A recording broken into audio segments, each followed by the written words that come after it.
What's up, dude?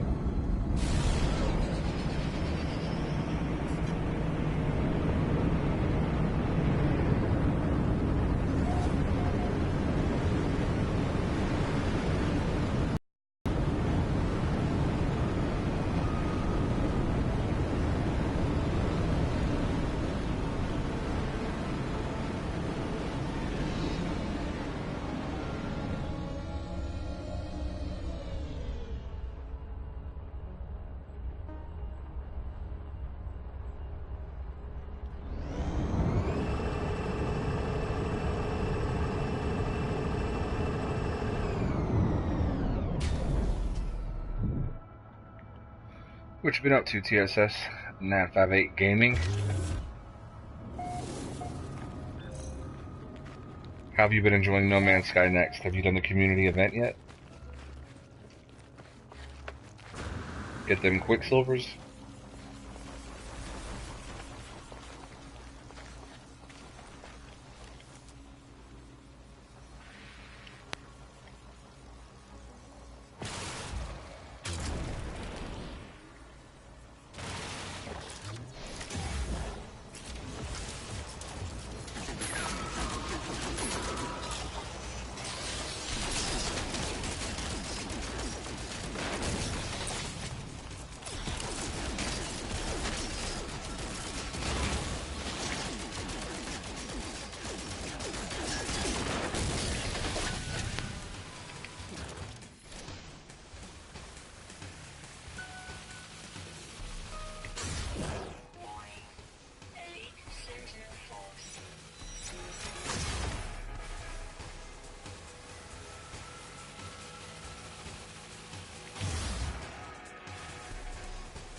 Yeah.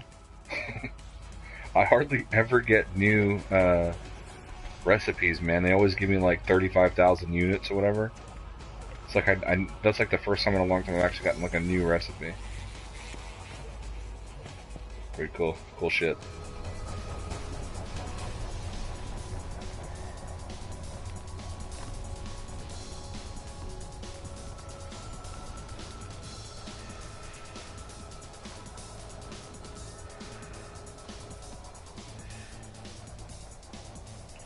Oh, you've been on SimCity and whatnot? Yeah, a lot of people are on a break from No Man's Sky right now, you know? Nothing wrong with that. 2 years of just all of the stuff, all of the crazy things, you know, everything that happened with the launch, all of the updates in between. Now the game's finally in a positive light. Everybody can take a deep breath and chill, man. I totally get it. But yeah, still working on your freighter farm? That's what's up. Today I just got my first S-Class freighter, but I made a critical mistake, man. Basically what happened was I got so excited that I found the S-Class freighter, I forgot to transfer all of my freighter inventory to the new freighter, and I can't remember what all I had there. I know it was good shit, but I ended up losing all that stuff, which made me kind of sad. But yeah. But other than that, it's been great. I haven't got the community event to kick off yet, but my understanding is they kind of send everybody to the same planet, and you've got to uncover these things, and then you earn units, Quicksilver units, which you can spend on a special, you know, terminal in the space anomaly, or something of that nature. So I can't wait to do that. That's kind of what I'm hoping happens today or tonight. But I've just not been able to get the event to trigger, and I'm not really sure what to do. Hiding pandas are my favorite kind of pandas. Hell yeah, dude. Hidden's not so hidden anymore. He's been out there. He's streamed a couple of times, and you know, it's been nice seeing him around. But Hidden was hidden for a long time. But every now and again, Panda hides too, I guess.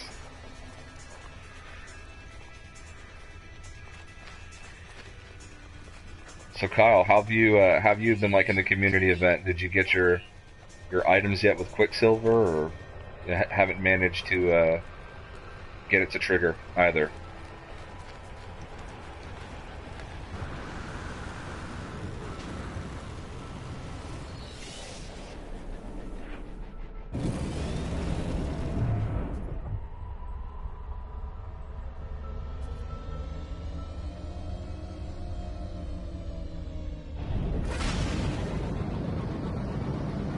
Look in my log? Yeah, I'll definitely give that a try.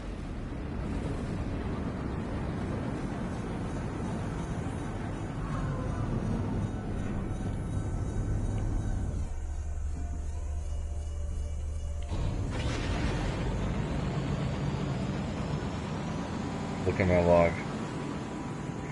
Look in my log. Let's see if it's in my log. The space anomaly. I guess I guess it's in my log. I did not know that. Pretty cool.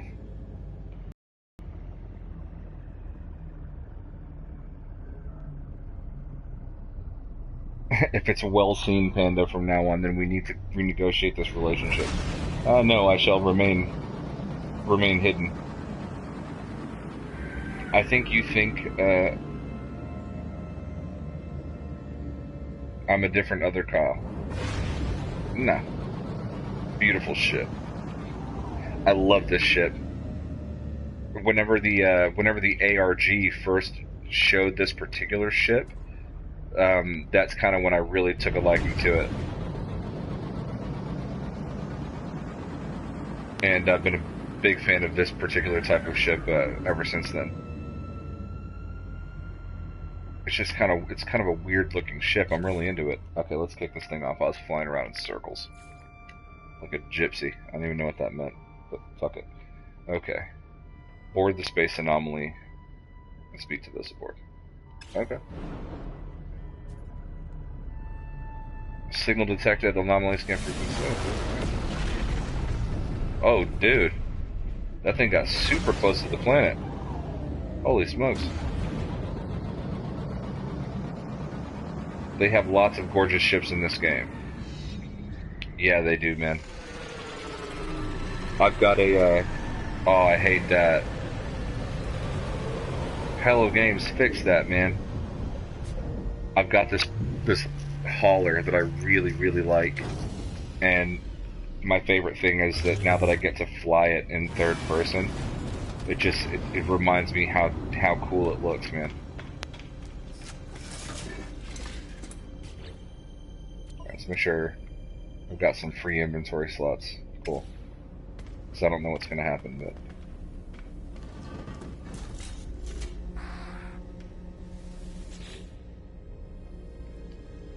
Nada tied to anomaly. Nada scans universes where once Nada scanned creatures of the dirt. Nada is free and not free. Happy and not happy, but Nada is safe. The Korvax shares their research. They show me that what they believe to be the structure of the known multiverse, a cloud of what seem like stars, each pinprick of light containing the fire of the Big Bang. Universes rise and fall. I see worlds where nothing lives, all life wiped out by a nameless contagion. I see alien species make faltering steps in the skies and beyond. I see the creation of a great machine. Now it tells me that the death of the Atlas is the death of everything. All worlds echo the circumstances of its holy birth, its fall. Okay? But I already did all this stuff, so let me just get this.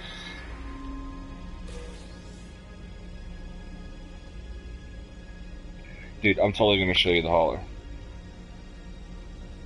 It's just cool, just the way the wings and everything look. It's just neat, man. Traveler hopes to make progress. Travelers test themselves. Nada will help. In exchange, progress for progress. Alright, cool.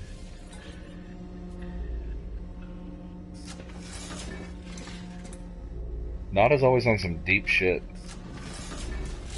I was born, but I was dead. I had hair, but now I'm bald. The universe is without fucking toasters. So, goddamn, dude, calm down. Friends everywhere. If only you know where to look. Friends in all shapes, all sizes, all places. The geck wipes their grease-splattered hands on their suit as they address me. They introduce themselves as Specialist Polo, fugitive of the geck. They tell me they gave up trade, units, and all material possessions to flee into an anomaly outside of space and time. With a robotic priest, they have a jocular air about them, all things considered. They are curious about my travels, about what sentient species I have seen. They do not get much out these days, or get out much these days.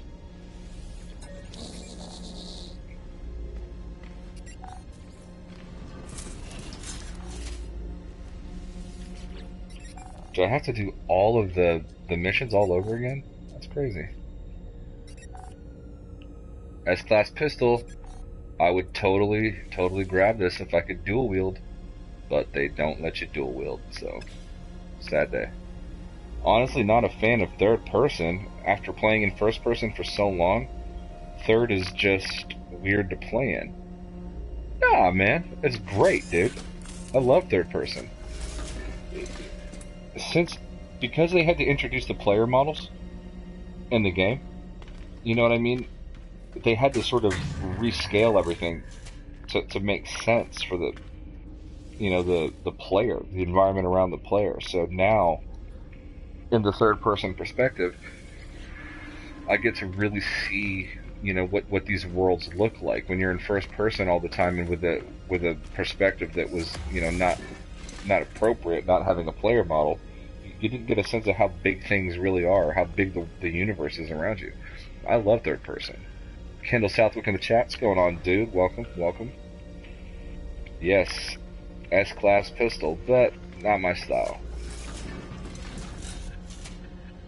Just don't like it. Yeah, I mean, teach their own. I love that they made it an option, though, right? Like, you don't have to do it, which is cool.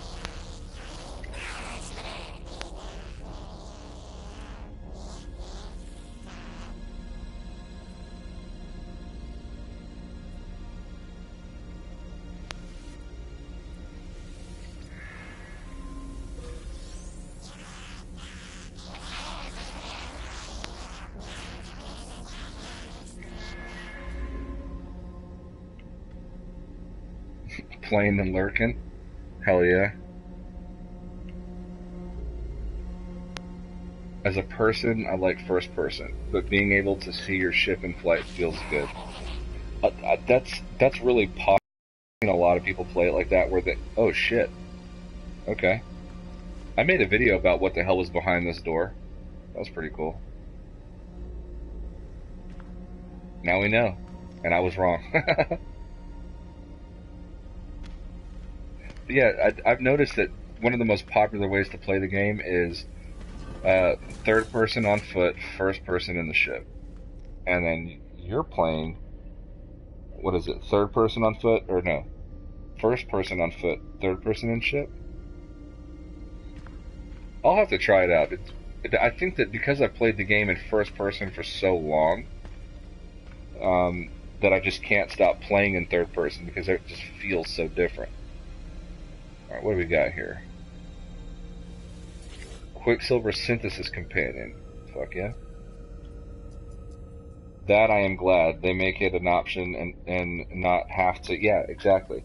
A lot of people were worried that they were going to force people to do shit, but, not that I know anything, but I always felt like they wouldn't do that. Like, I feel like I know Hello Games pretty well at this point, just following them for years, playing their game for years, following the community and all that kind of stuff. It didn't seem like something they would do, is to force any player to play any particular type of way, It's very much not Hello Games style.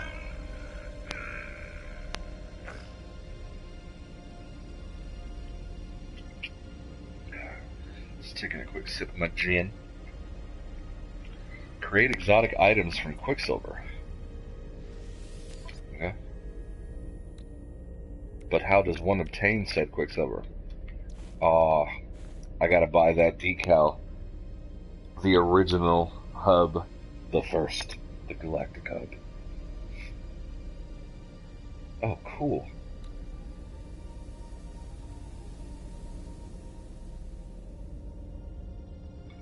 I love this so much. This is so crazy. Wow. Statue. Bronze blob. That's awesome. What? Okay. That's a sexy statue right there. Great pose. Hand on the hip. Nonchalant. That traveler don't give a fuck. And there's the Oscar right there. Very cool. I've never seen this type of robot before. If you play through the Atlas quest line or the Artemis quest line, you should see a robot like that.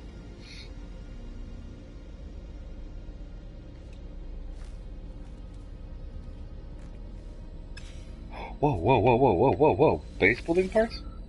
What did I just do?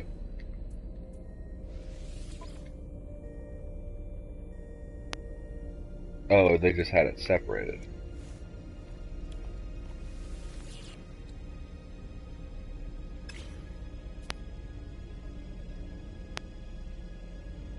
Specialist Pull is broadcasting a request for explorers launch into space and make contact with the space anomaly. 1 day, 13 hours, 3 minutes. Oh, so I'm in the community research right now. Oh shit. You should have a mission called Community Research that will lead you to get Quicksilver. Okay. So let me find that. Community Research.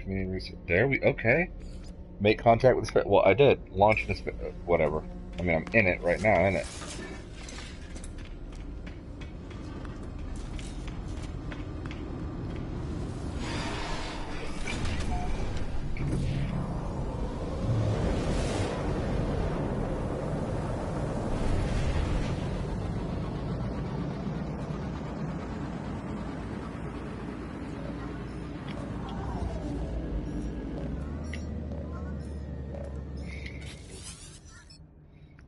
Yo, what's poppin', Polo?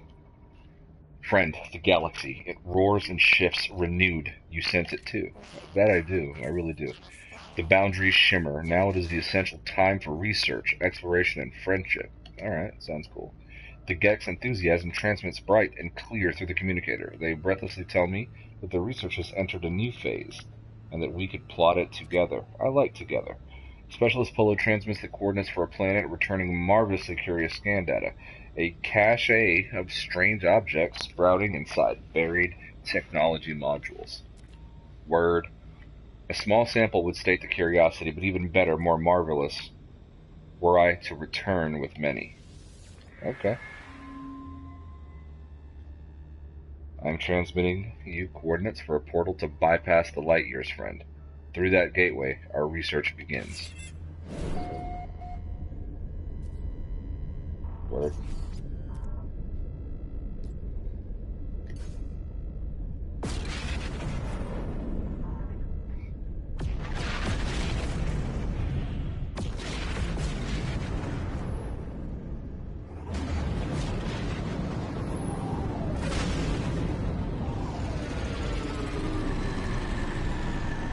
Got my fleet.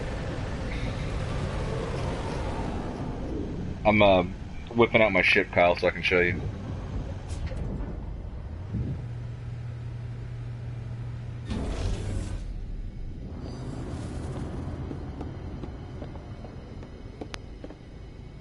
Oh, there's my squid. A precious squid that I call Johnny B. It was his juju during a live stream that is responsible for me finding it.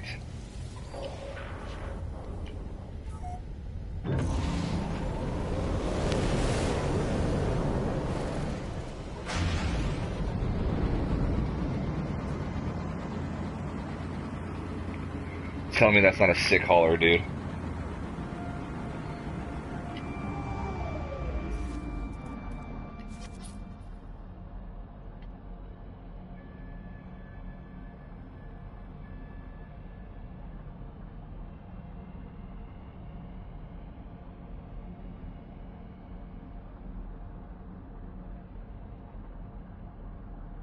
Yeah, bro, I love the tilted wings, dude.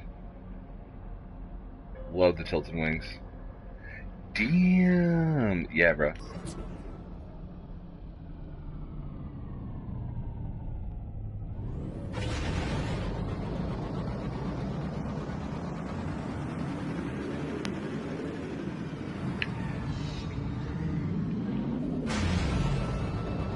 But I use my other ship for hyperdrive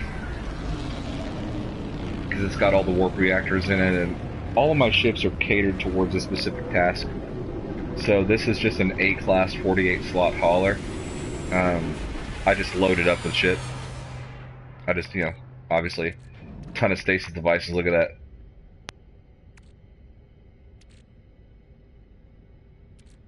Keep it popping with the stasis devices.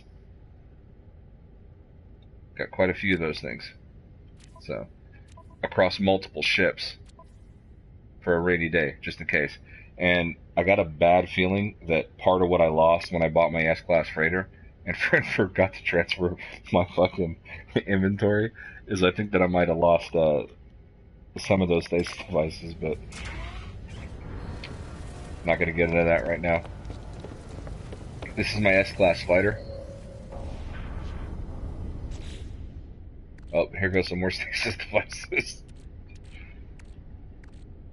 And some tech modules. But yeah, this thing's actually a beast. So, mainly because I've got positron ejectors in there, and those things, most ships I can kill in one shot if I'm close enough. So, that's my combat ship, that one right there. This one I haven't configured yet, but not sure what I'm going to do with this particular one. I love that ship, though. I love that design. Got my squid. I know I'm going to throw some sick weapons on this. I think I might either go with a lot of tech towards my photon cannons, or phase beam, or the only thing I don't like about phase beam is it uses resources. Or I might tune this thing like almost like specific to cyclotron ballista, but I haven't decided yet. I know that the cyclotron ballista is one of the most powerful weapons in the game. This is my S-Class hauler here. This one, I just stack items in it also. I'm not entirely sure what I'm going to do with this one just yet. But for now, it's just for carrying things, as the name hauler would obviously indicate. But I guess I got to go into the galactic map and work to a different location. Oh no, it found the portal actually, seems like. Okay, cool.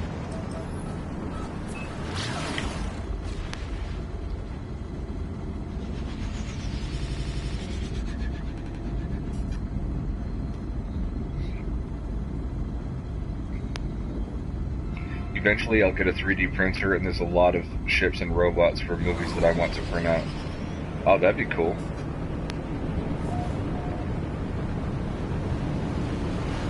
Call that fighter the flying gun. Yeah, dude. It's basically a space shotgun. It plays 0 games. I'm not even lying. Like, if you go back and look at previous streams, if I'm close enough, because they have the same pattern. They'll fly past you, and then they'll turn around, and then they kind of come straight at you. And in that moment, when they come straight at me, I let them get kind of close, and then I just offload like 5-6 rounds of that positron ejecta, and like usually 1 or 2 of those, they're done. Like 3-star pirates, game over, dude. Like 1 or 2 shots, they're done. And if they're all clustered together, I can take 2 or 3 at once. So.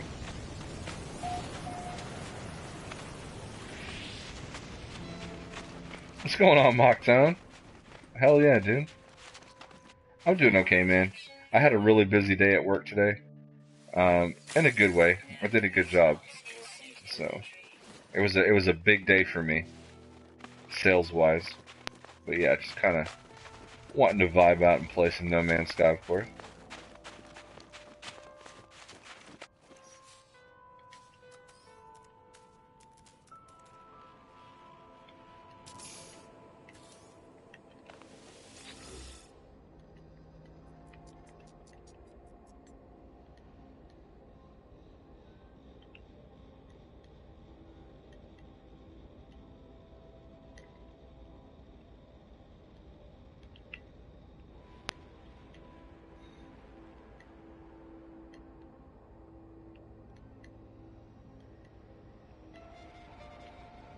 Oh, shit. been having this thing stuck in my mind where, you know, like Britney Spears did that thing where she's like, "It's Britney, bitch," like that.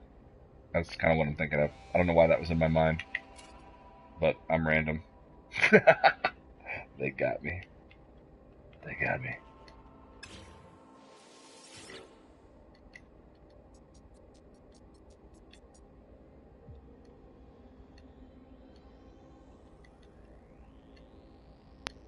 Let's see if I can skirt the system.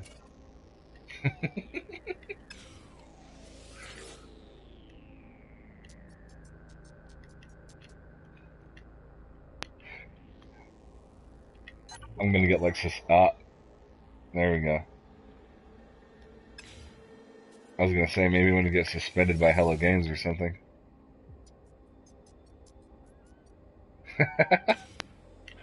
Hell yeah. It's Panda, bitch. Yes, dude. I know, dude. I'm totally random. I'm a weirdo. The portal yawns before me. I inhale deeply, awed by the imposing structure. The destination for Polo's request is at my fingertips. Are there others treading this interstellar path with me, I wonder? Yeah. Okay. Alright, let's do it.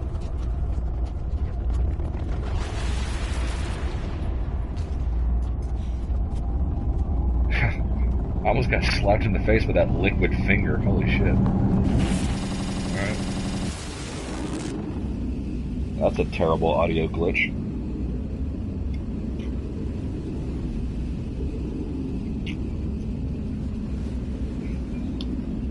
Oh shit.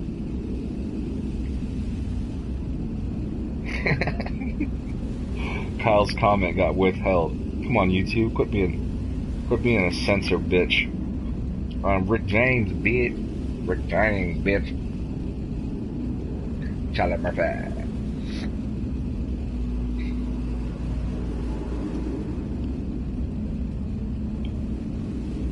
Dude, my favorite Chappelle skit was the Prince one, because everybody said, like, everybody in Prince's circle that was interviewed, like Mickey Free and all that shit, they all said that, like, that was a true story, that, like, he played basketball, whooped everyone's ass, and then made pancakes. Nah, dude, feel free to cuss, man. This ain't a kid show, dude. This is my stream. I don't care about fucking getting 1,000 subs and making money and all that bullshit. Fuck that.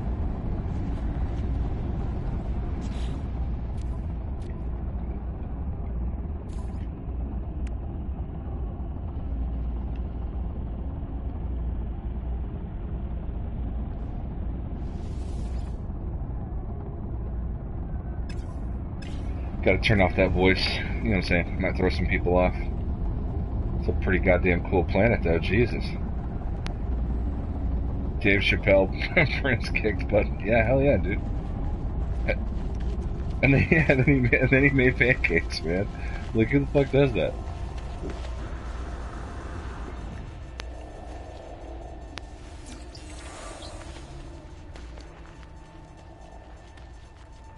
Shirts versus blouses. God, I missed that show. That was one of the greatest, like, comedy shows probably ever.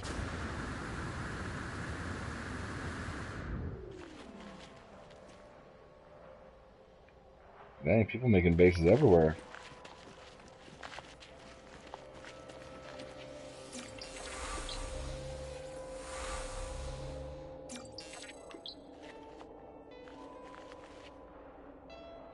Oh, this looks like this planet that Hidden has his base on.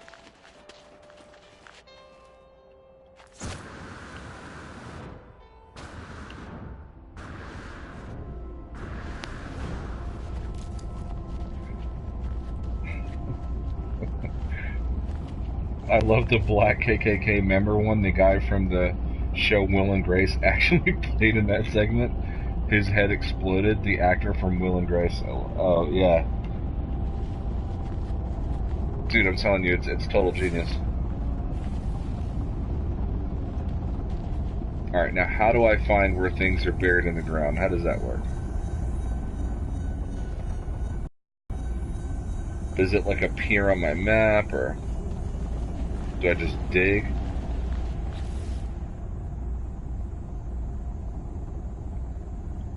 That means the dude is cool as hell if Dave Chappelle had him on his show. That's awesome. Yeah, one of my favorite comedians ever is a comedian that goes by the name Bill Burr, and he's also a good actor. But I think he got his first big break was actually on the Chappelle show, because I remember episodes of him being on there as like one of the sports announcers and stuff, and that's how I first saw him, and then I started following him from there.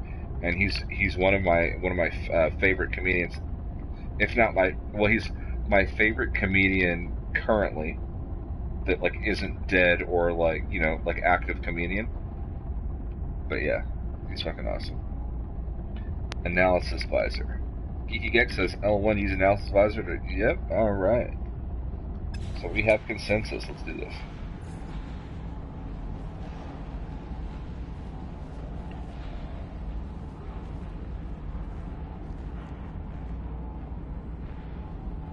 Ah.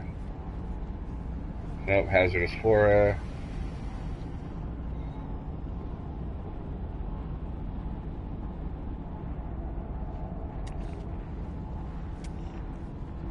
Obviously, it's not going to be like right by the portal, right? I mean, I'm wasting my time right here.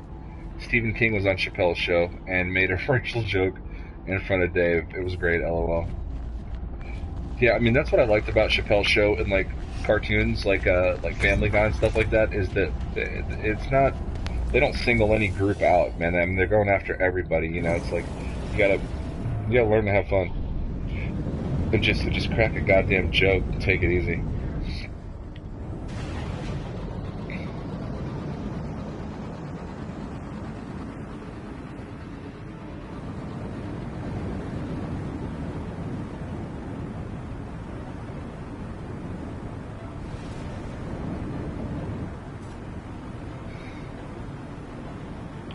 Mock-Tone, if you're still there, man, if you're wanting to like jump in the chat or whatever, let me know, man. I'm down. I'm down to chizat.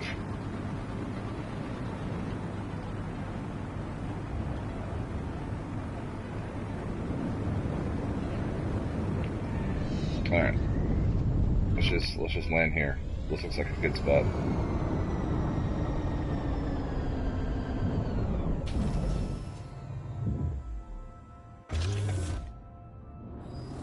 They go after everybody, including me, a couple of times, but it's all fun. What do you mean by that exactly? Do I want to know? Or do you want to tell me? Why would they go after you, Kyle? Totally just wasted that Spire for no reason.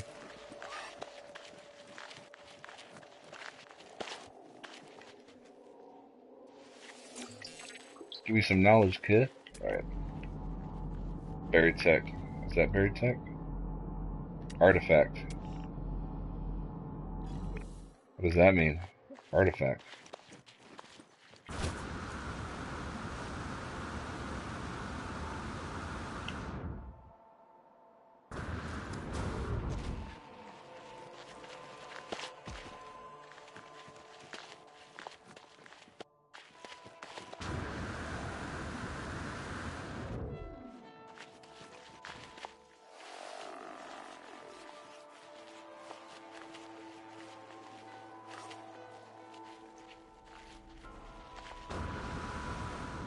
Aww.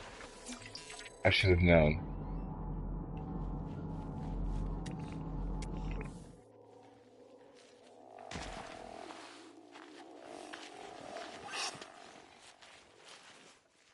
What am I missing?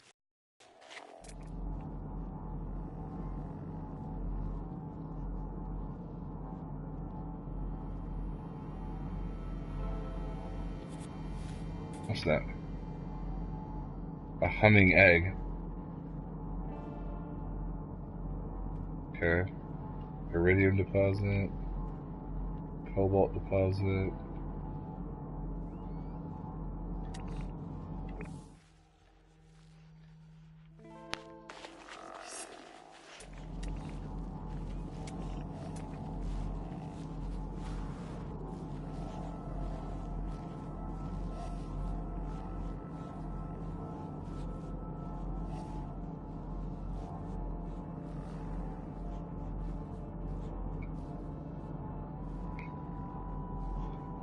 As I have Asperger's, and they've joked about Asperger's. They joke about gay and race stuff and stuff.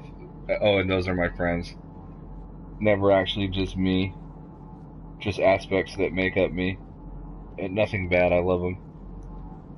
I'll defend their right to offend. Yeah, exactly. I mean, and a lot of the time, like, I don't think they mean like they feel that way. I think that being edgy is sort of the cathartic aspect of humor. That's why so many comedians make such good, like, dramatic actors. Because I mean, if you think about what's happening, they're going to a dark place to make some of the shit that they make funny. You know what I mean?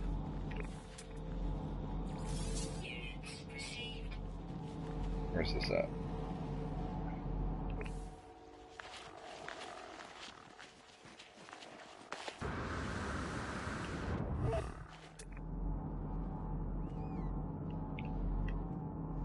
Dude, how do I find these artifacts? What am I doing wrong here? I should have researched this beforehand. I have no idea what I'm doing. Let me get back to my ship.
Hmm.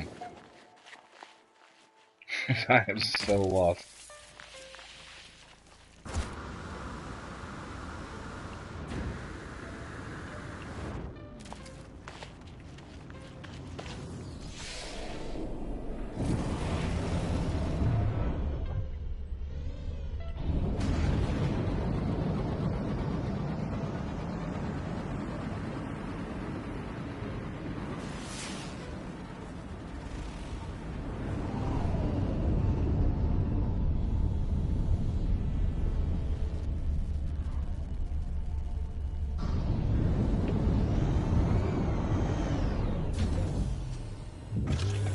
Come on.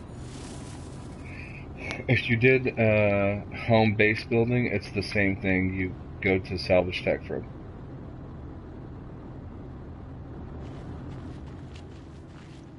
I don't think I've ever done salvage tech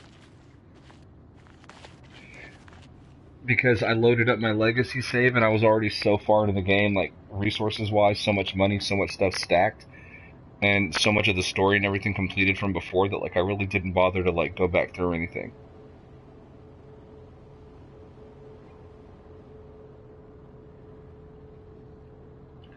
Exactly, Kyle.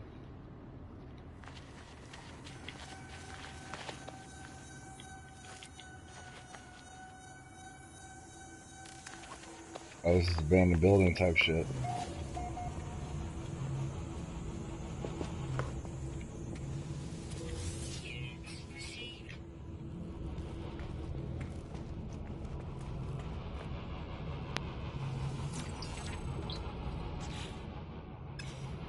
The little blue icon on the. Oh!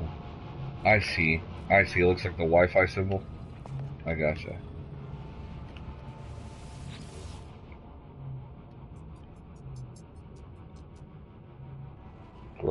Gek War preparation disrupted. Ammunition production stalled. Something required. That's the one thing I need. Let's try condensed carbon.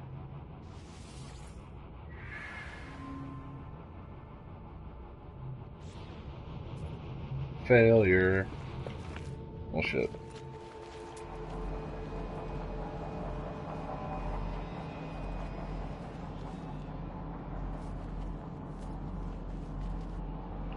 Alright, I'm looking for a blue Wi-Fi thingamajiggy.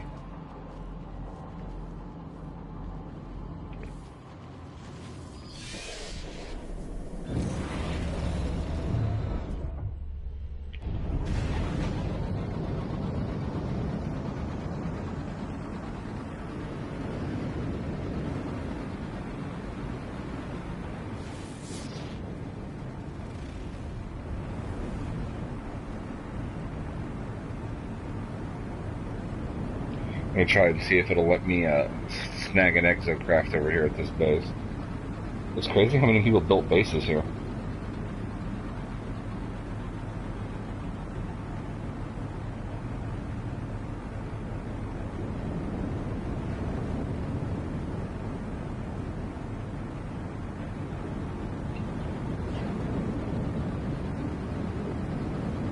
I might do the same, honestly, now that I think about it, just because so many people are going to have this planet's coordinates now. Probably be a great meeting point.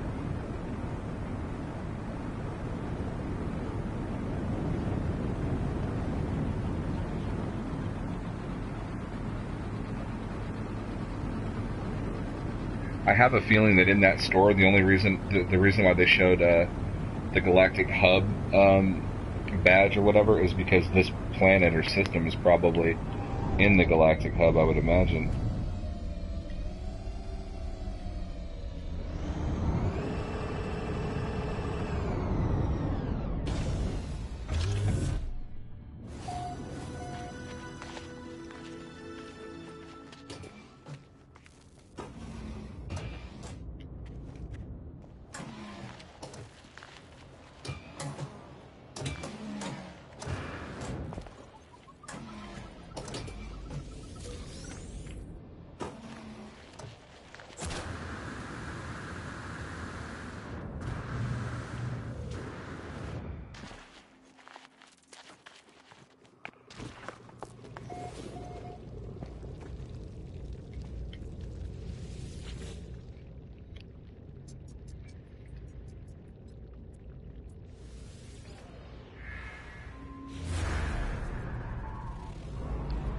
If you didn't notice, I've seen that one a few times.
Geeky Gek, do I have to start digging first,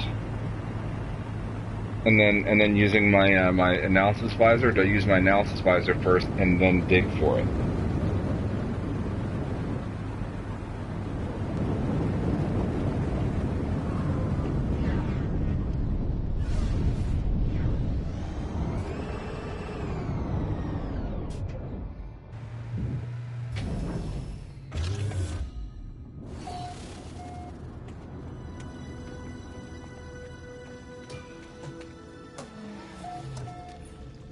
Whoa.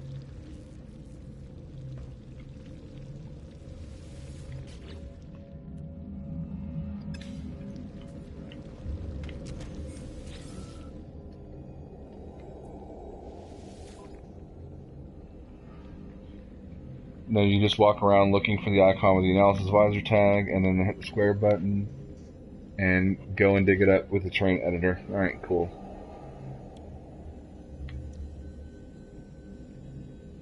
I mean, it sounds straightforward enough. I guess it's just patience, you know, waiting to find the thingy. That's weird. Never seen that before.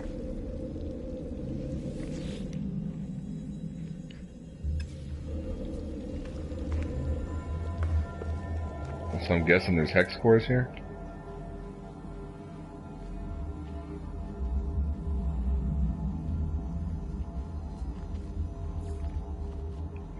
There it is.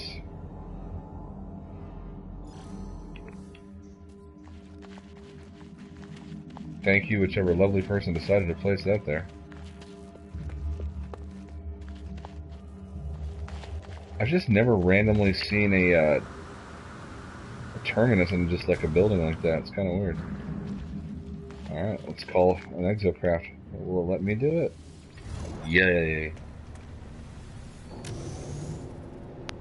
Better have my upgrades on here. What I'm talking about. Alright, fuck yeah. Let's get it.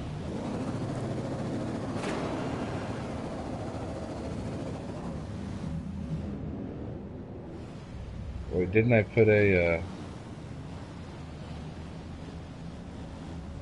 did my marker not work?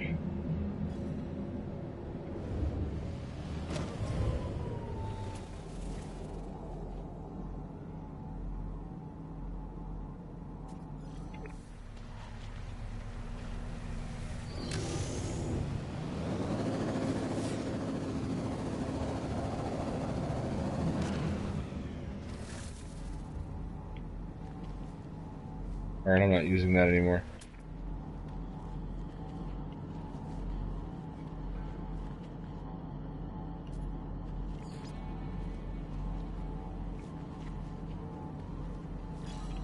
Going on foot.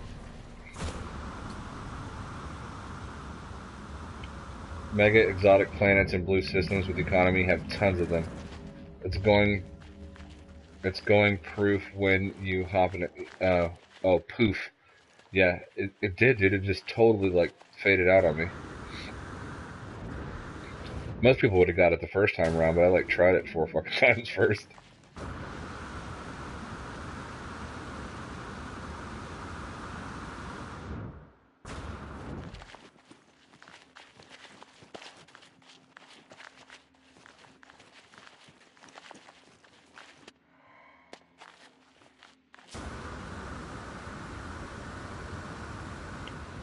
Alright. Let's find this thing.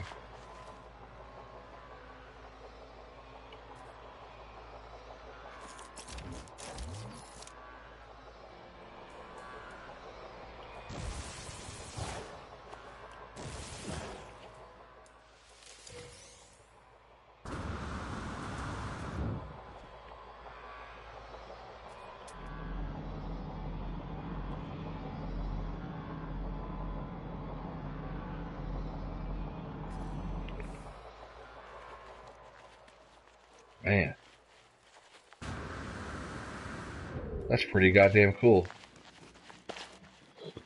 And then what, I'm assuming you trade those hex cores in for the Quicksilver so you can buy stuff?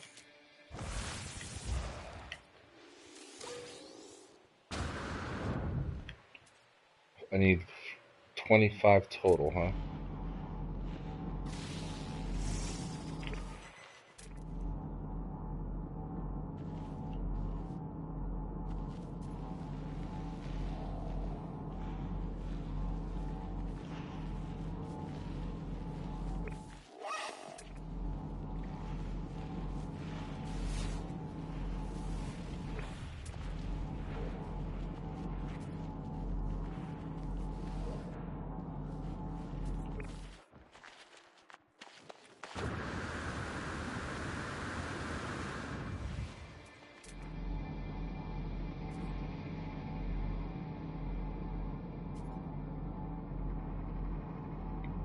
Yep. 1 equals 25 Quicksilver, 25 equals 650, 50 equals 125.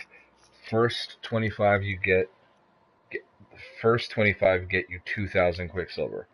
Okay, awesome. And then after that, follow that formula. Taking a screenshot of that so I can jot that down.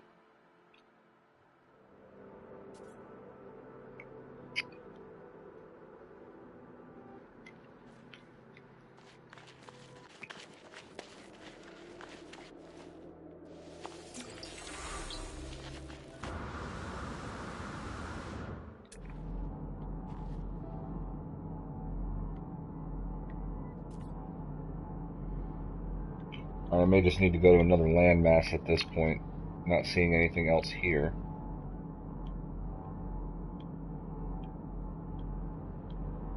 Yep. So time to get back on the ship. Actually, I'll just get in the goddamn Nomad. Go to another area and try again.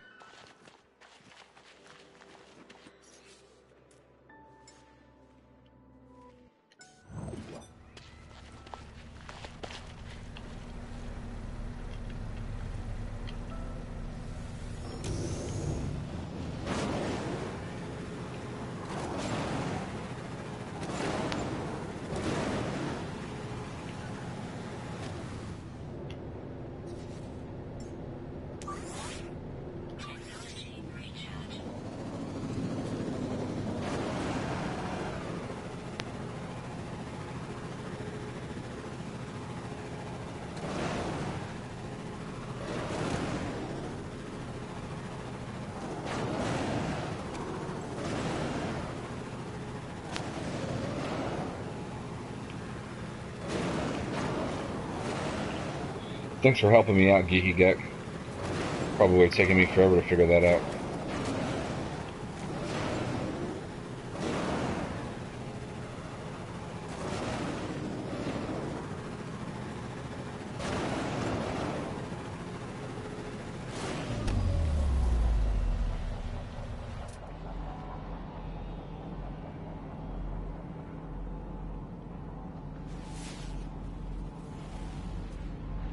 What's that?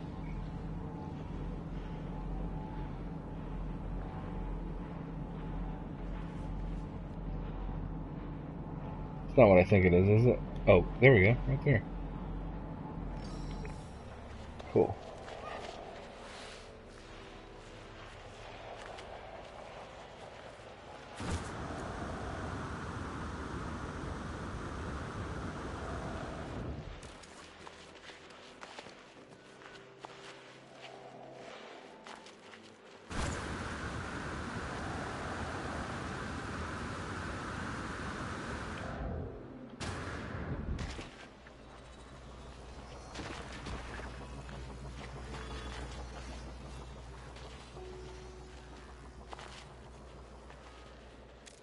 Ah.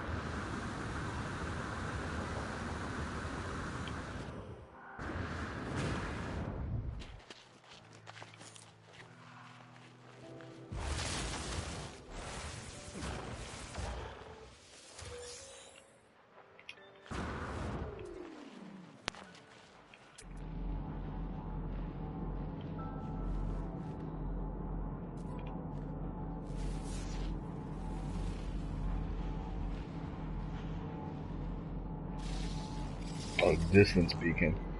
I was wondering what that was that I kept seeing.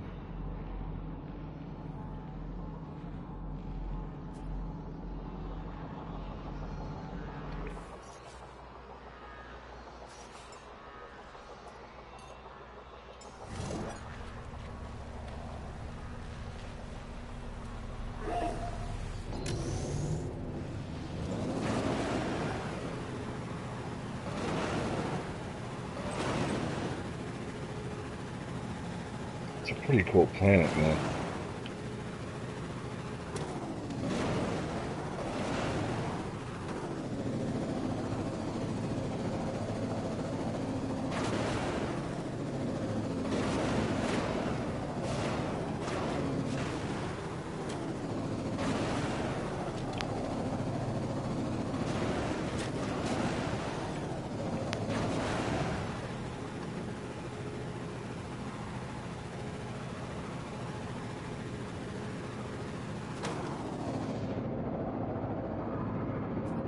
Submarine. I legit thought we were going to get submarines in this update, but this update was already so goddamn good I don't care anyway.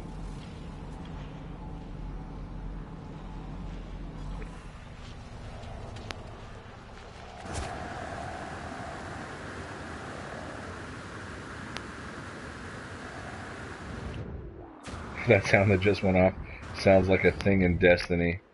That means instant death. Freaked me out. Dude, can you believe that Destiny 2 is free right now? And then the 2 expansions are $10 each if you have PlayStation Plus. So for $20 you can get Destiny 2 and the 2 expansions. Just before this next update comes out. So it's pretty dope if you're a Destiny fan.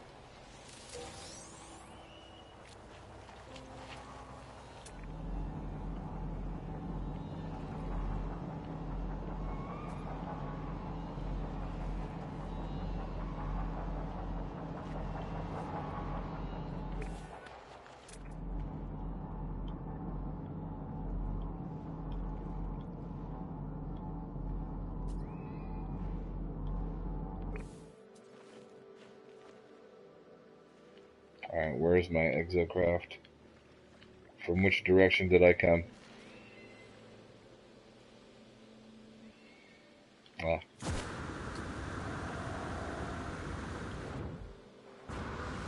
Honestly, yes. But that is sweet. Yep. I mean, my brother plays it a lot on Xbox One X. He's really into it. And I dabbled this morning, actually, or I guess really late last night, either way you look at it. And it's pretty impressive. I mean, I bought Destiny 1, and I didn't like the original version of Destiny 1, but once you got the Taken King expansion, and and with all the other prior expansions, at that point, it was really a well-rounded game, but when it first came out, it was sort of subpar, I guess. I can't remember the name of it right now, but there's a game on PlayStation VR that I really want to try. It's a 4v4 or 4 versus 4 multiplayer shooter. It's like Rainbow Six, but VR. And I don't know. I watched a review the other day, and the guy was really impressed with it, and said it's probably one of the best games of its kind ever, or some shit like that. So, and it's only $40. It looks really good. I want to give it a try. Somebody might know what I'm talking about, but I'll look it up here in a second.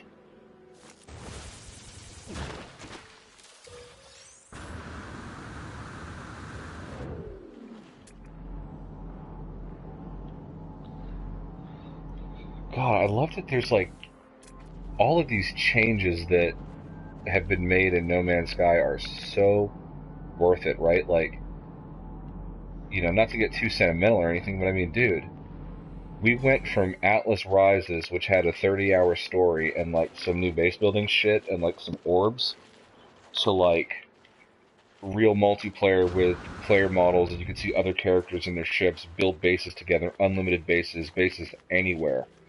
You know what I'm saying? You could build advanced colonies, uh, more storyline, different stuff, more weapons, more base building parts, suit customizations, now these community events, the Galactic Atlas, I mean, like, holy shit.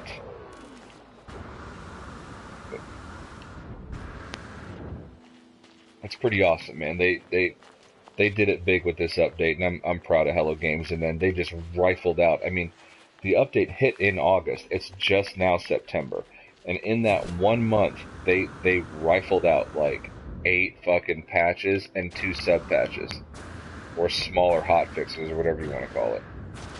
Yeah, so I mean, they put like eight patches or 8 to 10 patches to the game out, like since launch, in 1 month's time. I mean, you got to hand it to those guys, man. Just the effort and the work that I don't know, they really wanted to fix this, and like, it's just awesome.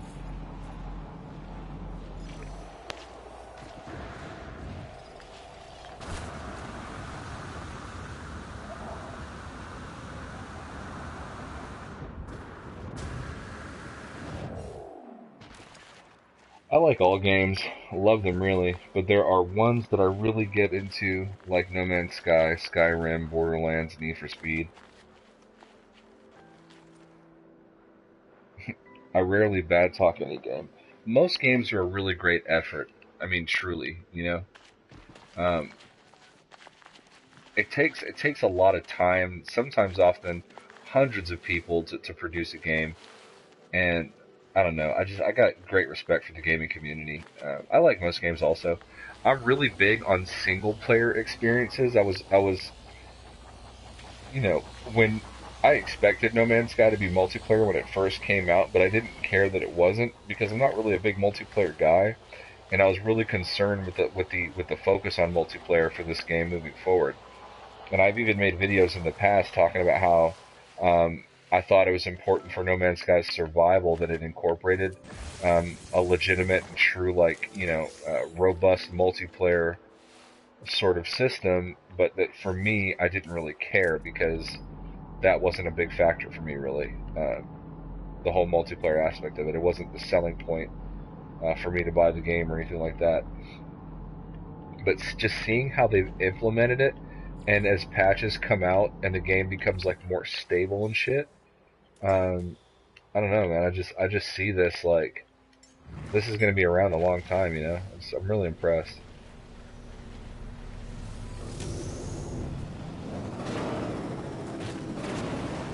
All right, just 10 away from 25, and then I can go back and possibly buy some cool shit.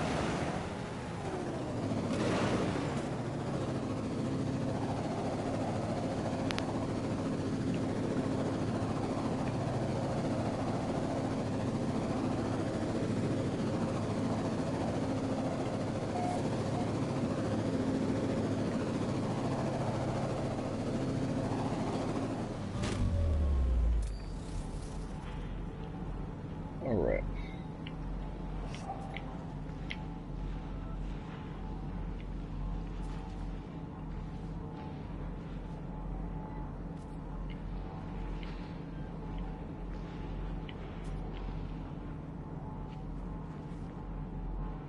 I'm actually going to call my ship right quick and go to that distress beacon and see what that's all about.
Oh, that's like almost identical to the one that I've got.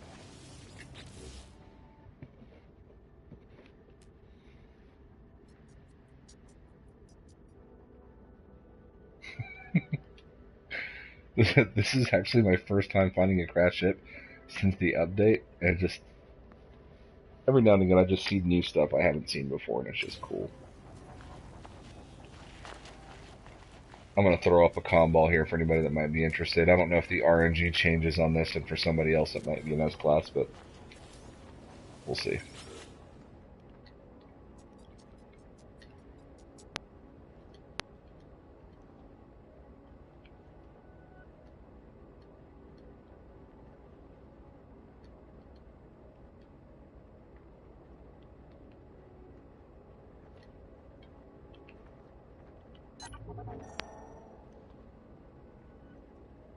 The class changes sometimes for other people. Yeah, exactly. I figured that it might. So hopefully when they get the server shit fixed and everybody sees these fucking comm balls, somebody will be over here and be like, oh, comm ball, let me check that out, and they'll see a ship, and maybe for them it'll be a next class, and somebody gets lucky.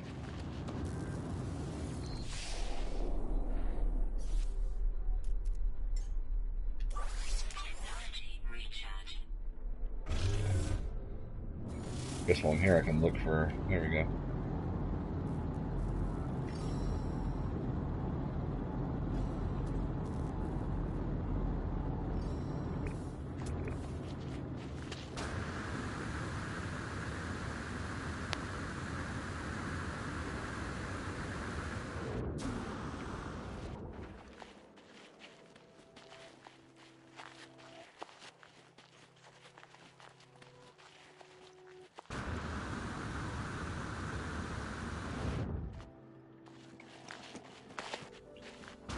Hole.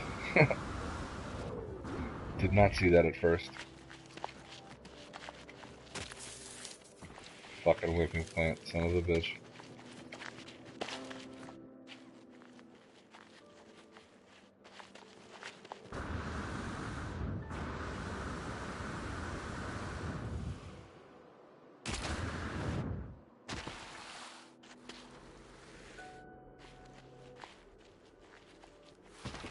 Oop.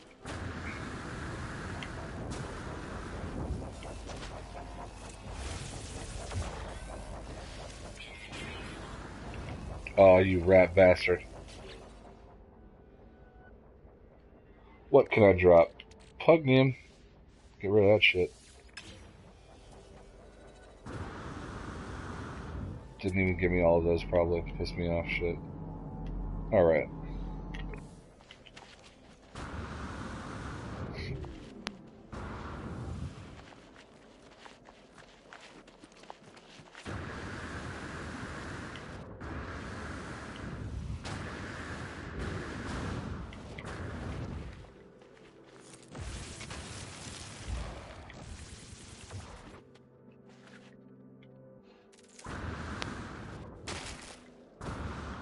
Damn.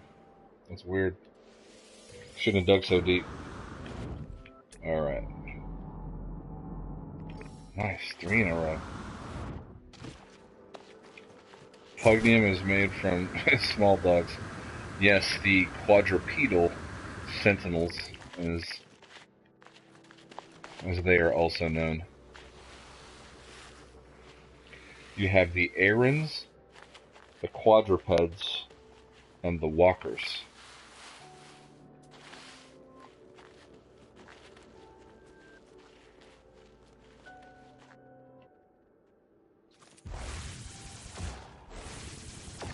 Whoa, got a bundle.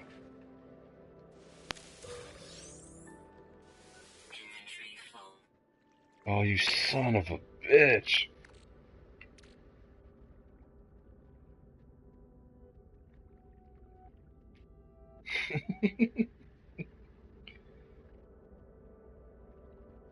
Yes, Kendall, take care, man. Thank you for stopping by. I really appreciate it.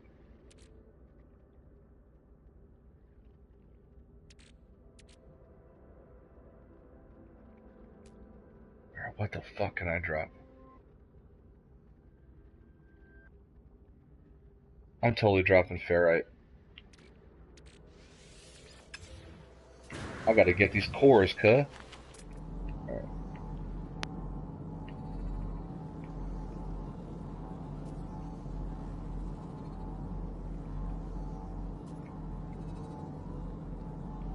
Alright, no more around here. Time to fly away. Oh, nope, we got more.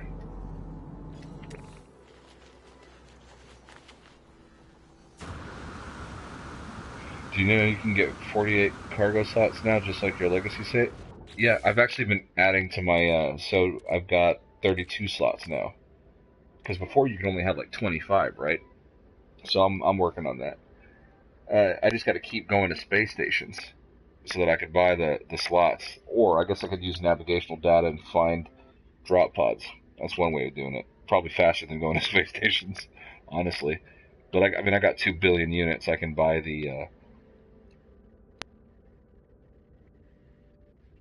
I can buy that no problem. By the way, anybody watching, if you ever want to join on my game and get a stasis device dump, I have like fucking 30 or 40 stasis devices that are just taking up inventory space, and I've got 2 billion units, so I don't need them that bad. I call the flying ones Wheatley bots for the Portal fans. Have you played Portal, Panda? I have not. I've seen like little snippets of gameplay and stuff like that, but no, I have not played Portal, but I know that there's a shit ton of people into it.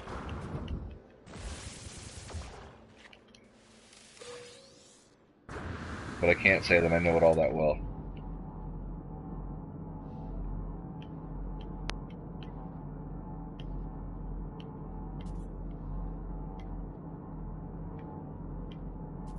Alright, that's gotta be it. Alright, back to the ship.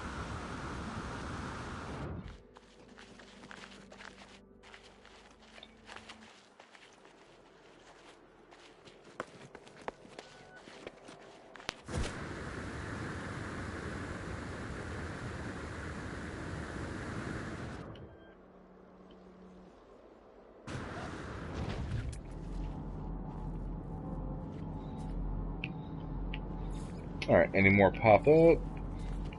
Let's see. No. And we're off to the next spot. I'm so close to 25. Can I just keep collecting them? Like, if I want, can I just take more than 25? And then just keep selling them to the NPCs so that I can buy all that stuff I saw? Is that possible?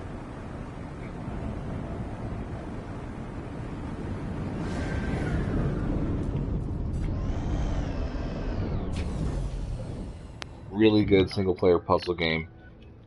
There was a 1 and a 2. So much fun. Good story, too. See, I'm a single-player game guy, man. I love single-player puzzle games, adventure games, exploration games, like Zelda, and then I love the Uncharted series. I love the new Tomb Raider series. And I'm going to start doing other games like that on the channel. I did 1 episode of Tomb Raider, and I wanna do it again. I like that game, and I want to play it a little more. For the first part, you can only get 25 and have to turn it in. After that, you can collect all you want. Thank you for the pro tip, as always, Geeky Gek.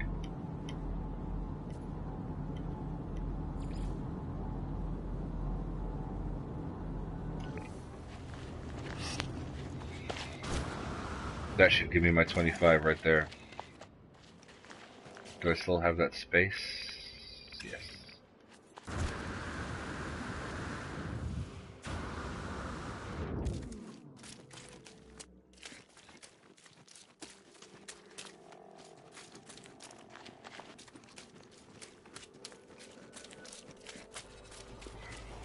So Geeky Gek, what's your favorite part about this this next update, man? What do you like doing most in No Man's Sky next?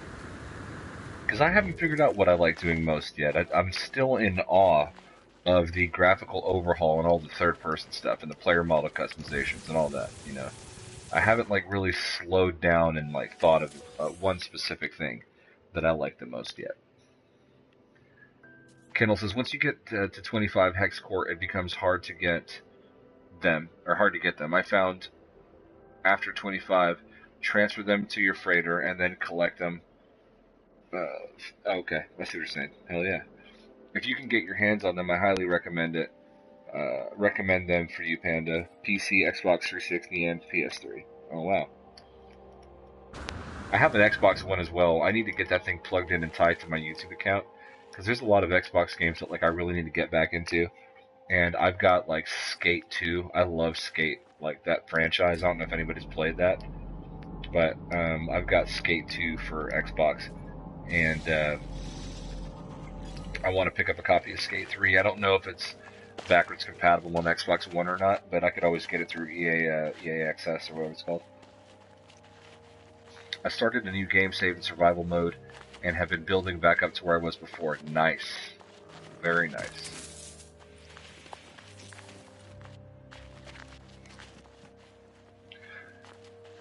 See the normal game mode for me, Geeky or Geek, yeah, Geeky Geek is it's good enough. I feel like I'm surviving enough, but I'm still having fun and enjoying the game. Survival and permadeath, especially survival, is a little bit more hardcore. Um, it's more daunting, and for as long as I've been playing and as many hours I've put in this game, I still just don't think I'm ready for that. But I probably should just start a different save and just take another whack at it. The last time I tried, I couldn't even really get to my ship. It was tough. So launch into space and make contact with Polo. Let's do it.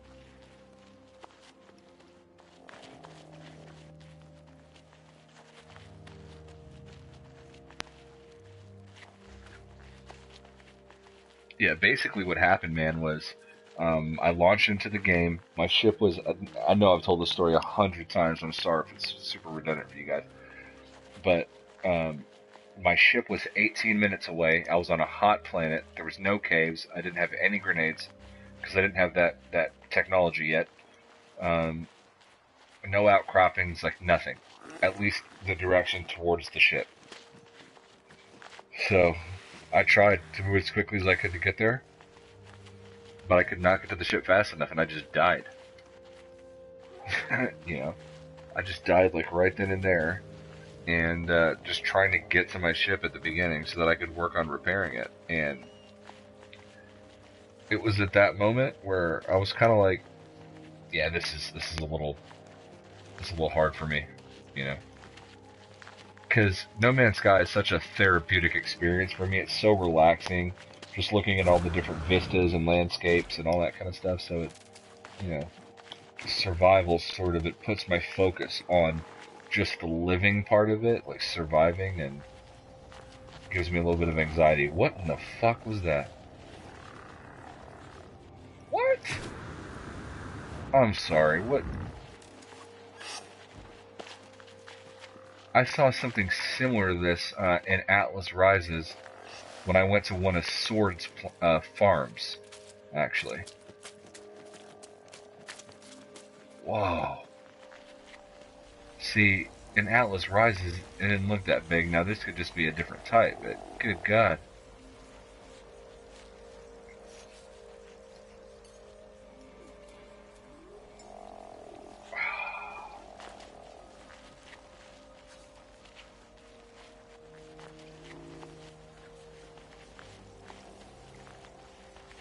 Oh, that's too cool. I was gonna wave at it, but ain't nobody got time for that.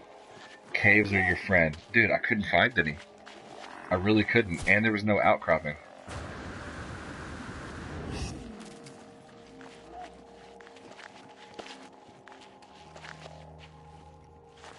I'm actually gonna slap a base computer right here.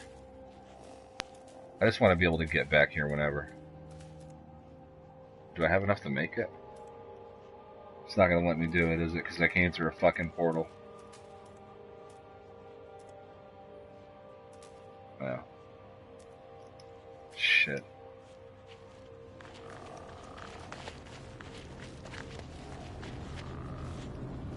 Yeah, I'm gonna try to check out the space station in this system. Herd animals can be vicious now if you attack them. The whole herd will come after you. That's pretty cool. I love the herd mechanic. I love watching it. So I'm in the I'm one of the founders of the Free Delta Initiative Delta Hub, where we've got a few civilizations as part of our hub that are recognized by the by the Federation, and not as like a a bragging point or anything, but um, one of the systems that we found in our hub had this thing that we called an Ard Moose, or that Lily from the NMS Cafe, one of my favorite human beings on Earth, called an Ard Moose. And goddamn, I love that thing. And we had to move because of the update to a different region, and we've been trying to find a very similar animal. But it was this really cool sort of like, it looked like an aardvark slash deer thing. And it had like, it traveled in packs, and it would walk along the water's edge, and it was just cool.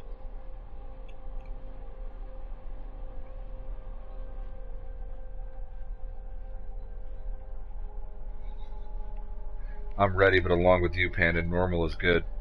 Survival and permadeath is just too much. I have fun in normal mode and so much built that I kind of... Come on, PlayStation, you don't let me get the whole message.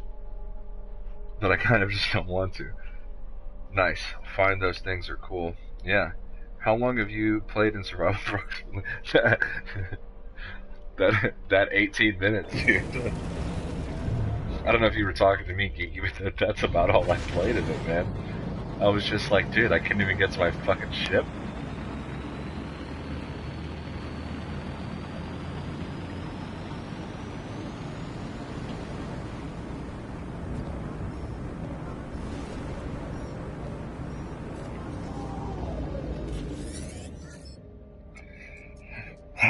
Let's see. Not have detected your ship signature first. Friend. They say you have returned with the samples. Shall we draw them across to our home now? Yeah.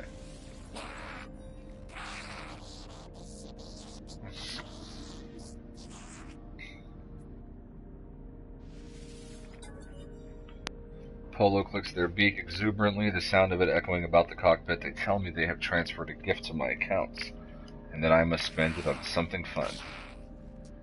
And they hasten to add their research could always benefit from further samples. You may have noticed, traveler friend, that there is a new quest aboard our little home.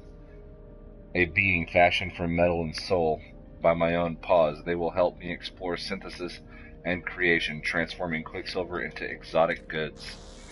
If you would like to meet them, yes? Or you would like to meet them, yes? I feel they are a striking likeness for you, traveler friend. Alright, cool. Alright, before I do that, let me check out the space station.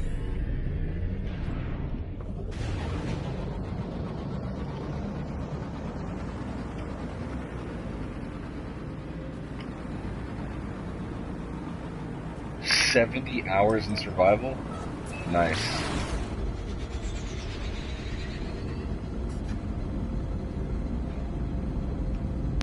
This guy, Alexei, he's got a lot of time in survival and permadeath. Whoa. What? He's got a lot of time in survival and permadeath, and built some really cool farms and shit, too. Oh, dang, these are the old space station styles. I've seen this one other time.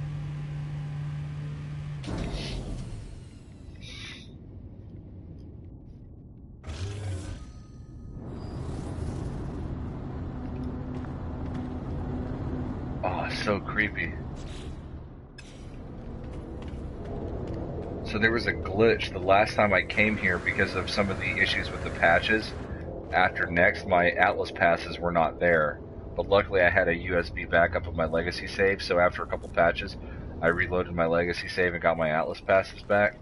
But I wasn't able to go through these doors before.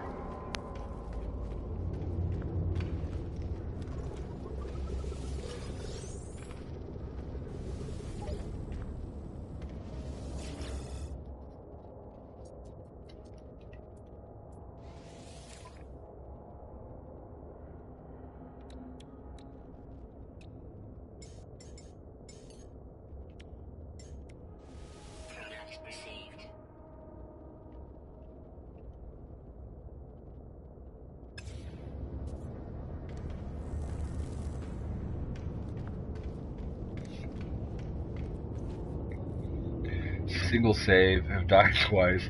Once I got killed by a glitch, and the other time I was being stupid with whispering eggs. Whispering eggs are the ones with those aliens that come out, right? Oh shit, it looks normal in this room. Or does it? No, it still has like a weird sound and vibe to it, I guess. Weird.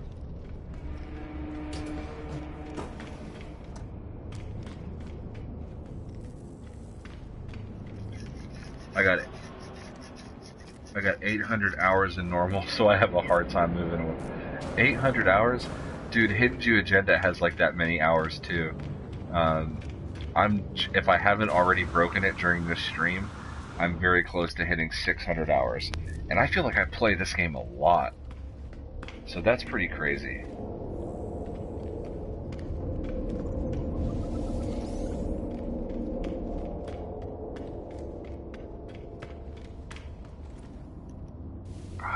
I was gonna say, I can't go in there? Search. Oh, cool. Never seen that happen before.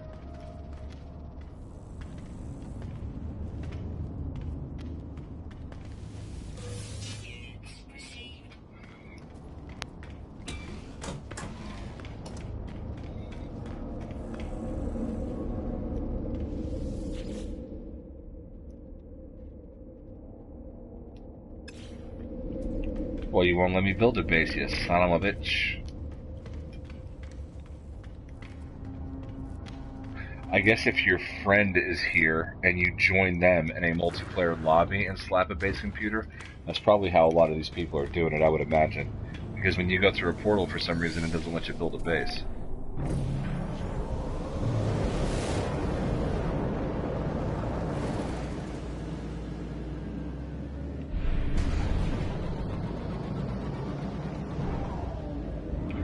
That is so weird. With all those pieces floating in front of it like that. That I've never seen. I've never seen just pieces floating in front of the door. Very cool. I'm kind of tripping right now.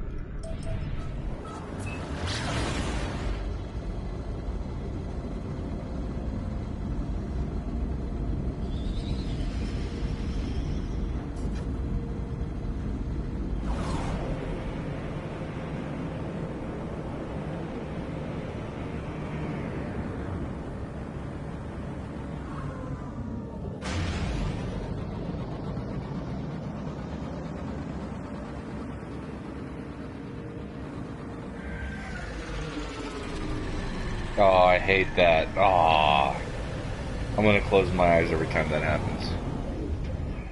Be nice if they would let us claim the abandoned station as a home base. Then gives us a quest to repair it and hire. Yeah, that'd be really cool. What I wish they did with those undiscovered systems is that when you arrive there and build like a beacon or slap a base computer down, that shit starts arriving, right? That's been one of my dreams for a long time. I've talked about on streams over the last probably year, is that I really want to feel like I discover a system. Maybe I've got this kind of theory that when you do those freighter missions where they send the freighters off to discover like new systems or whatever, I feel like over time as we play, a lot of those undiscovered systems will slowly transform into discovered ones, and it'll turn out that it's been us that's been discovering it the whole time. But I mean, I could just be, out of my fucking mind. I don't know. But I just think it's kind of a cool idea, I guess.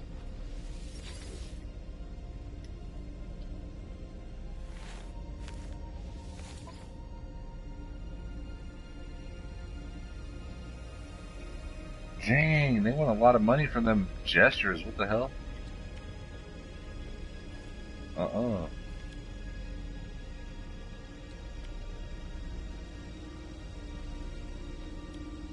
But you know what? I can't help myself. I gotta do it. Collectible received. And then I gotta get the Galactic Hub decal. I know because I have my own hub that I can't really be all that fangirling over the Galactic Hub, but fuck it, I love the Galactic Hub. I used to live in the Galactic Hub. I'm talking the old Galactic Hub, like the OG Galactic Hub. Me and HiddenJewAgenda had a base there. And then after Atlas Rises updated and it fucked everyone up and the Galactic Hub moved, we stayed in the old Galactic Hub for a while. So, I love the Galactic Hub. I was thinking the exact thing. It'd be nice that you have to own a small moon side. Yeah, dude. Kyle, you're killing the game right now, dude. Oh my god, dude. Yes. That would be so legit.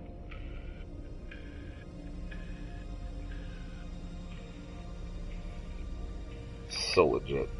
Geekygex says, yeah, it would be cool to see things start showing up after you discover an uncharted system and be able to build your own space station there. Yeah, that'd be sick. A lot of people for a while have been wanting the ability to build their own space stations, and I think it's a really cool concept.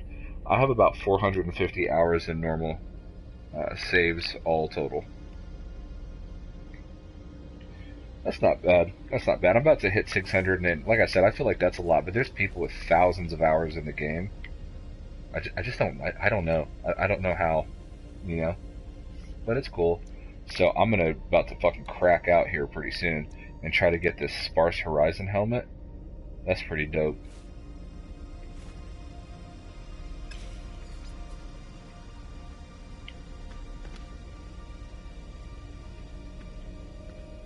Stand right here.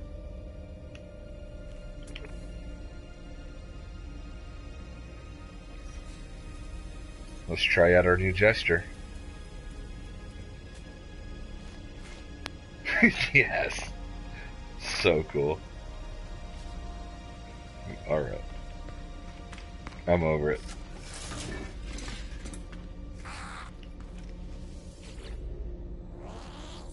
I've deleted a bunch too. Ah, cool. I've not deleted anything. If I deleted something, I'd probably just shit my pants, man. It scares the hell out of me. I'm still waiting to be able to build our own style ships out of interchangeable parts. The ships all have... Hey, Kyle, so, this is going to make you happy, dude. Because I know they did this to tease us. When you go into space stations, and you go up to the ship technology thing, if you look behind the NPC, sometimes what you'll see is you'll see a part of a ship ship nose sticking out with the same arms that make up your suit customization. Those same arms are like positioned around the nose of the ships, and I think that that's just sort of a hint at a future update where we'll possibly get to customize our ships, and I think that's really exciting, and I have a very strong suspicion that that's going to happen. So I don't want to speculate too hard. I know that this channel has kind of become known for that over the last year, but I've got a really strong feeling that that's going to be the case.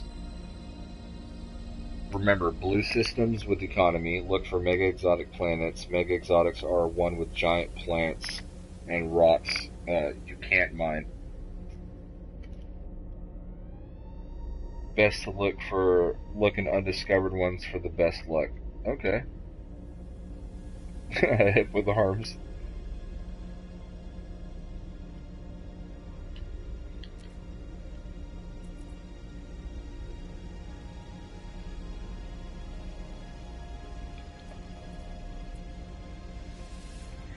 Better be some S-Class. Oh, you bitch, dude. You overcharged me. So hard.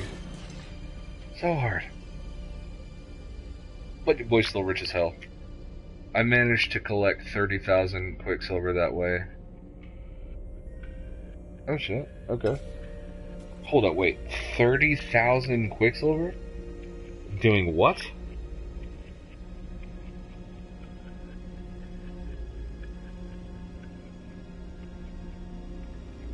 So undiscovered systems are the one that's going to have hella Quicksilver, huh? Okay.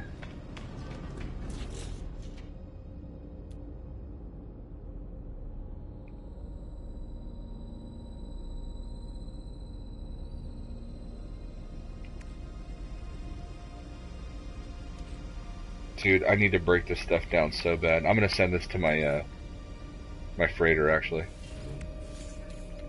I just gotta get this shit out of my goddamn inventory.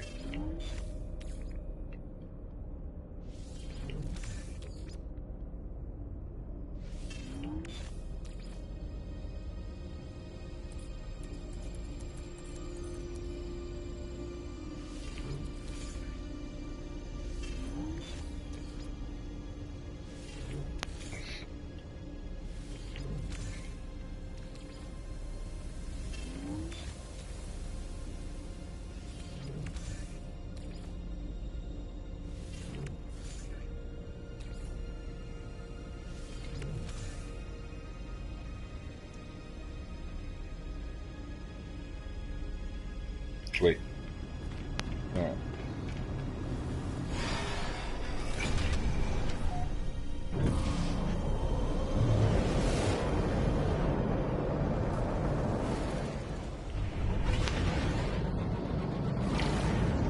We're just gonna go back to this planet and keep looking, shit. I got a hunger now. I got a thirst for Quicksilver.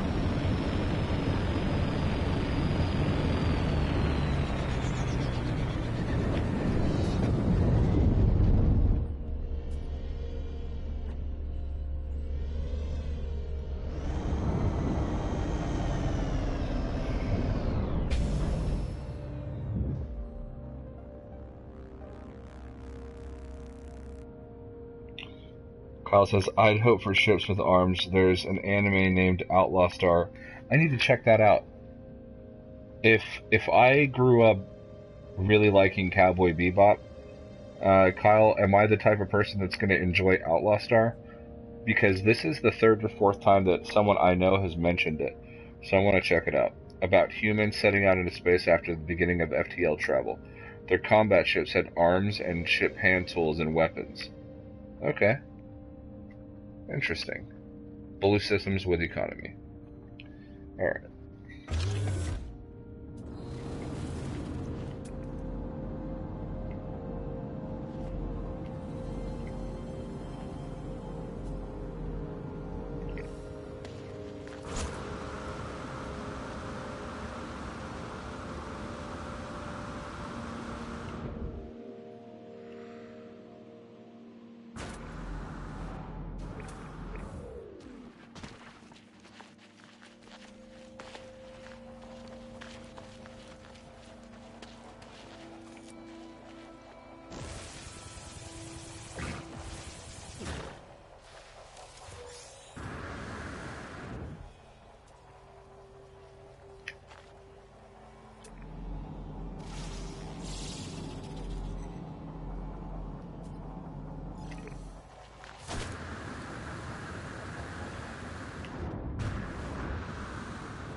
I'm receiving these as hex cores, right? Okay, perfect.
Damn. Exocraft is too far away. I kind of knew that, though, honestly.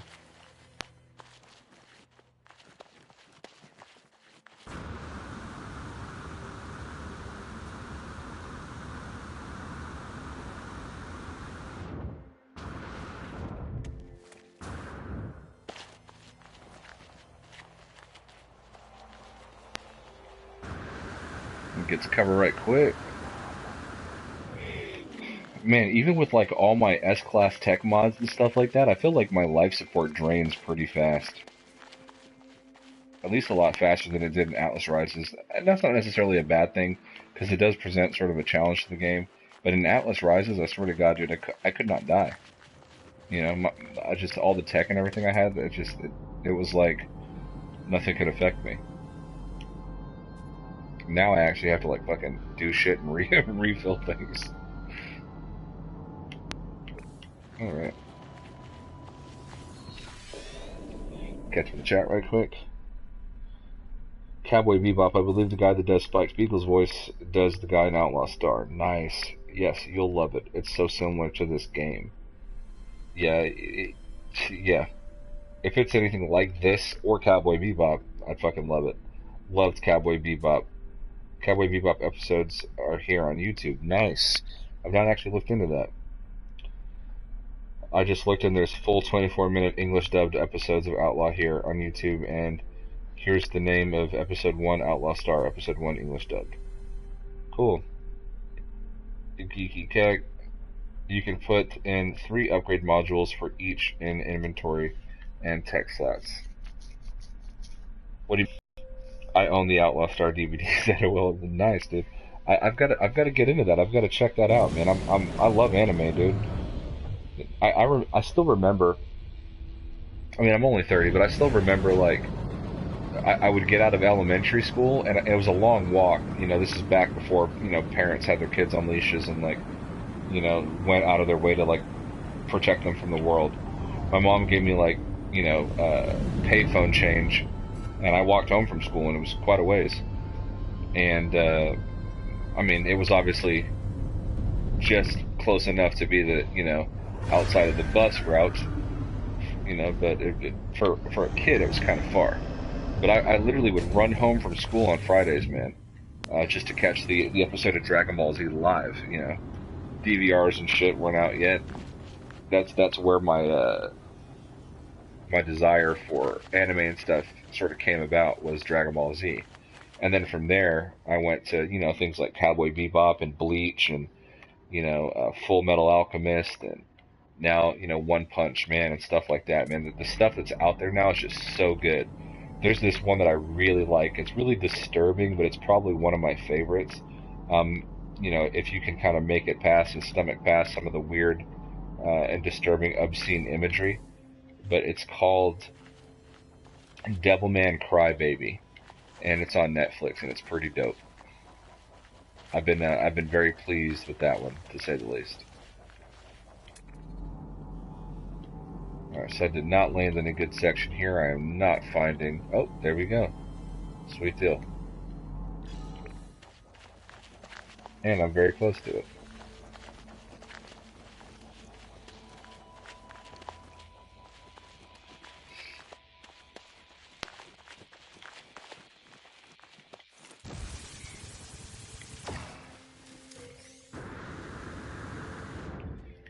I love that they made the terrain editor so much more useful in the game.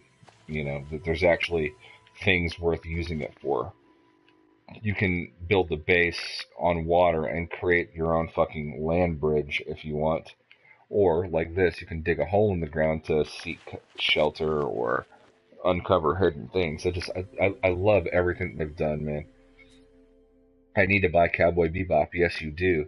I think Funimation YouTube channel has whole Cowboy Bebop episodes. Nice. To improve your life support and movement so your life support doesn't drain so fast, running / using jetpack. Also, all of the Ghost in the Shell TV shows are also on YouTube. Nice.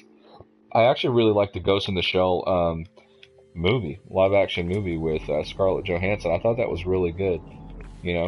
Everybody was like, oh, well, she whitewashed character, or, whatever. Okay. It's why not? That movie was going to cost a lot of money to make. They put some of that money into getting a celebrity like Scarlett Johansson to be part of the project, to draw attention to it, to make sure people fucking watch it, I don't think they whitewashed it at all, and I thought it captured a lot of like Japanese culture and like sort of memes in a way.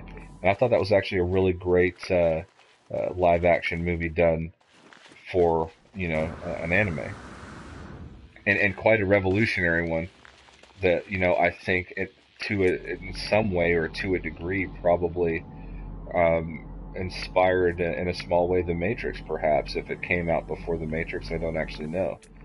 But it's a lot of the same idea. What is consciousness? What is humanity? I love that.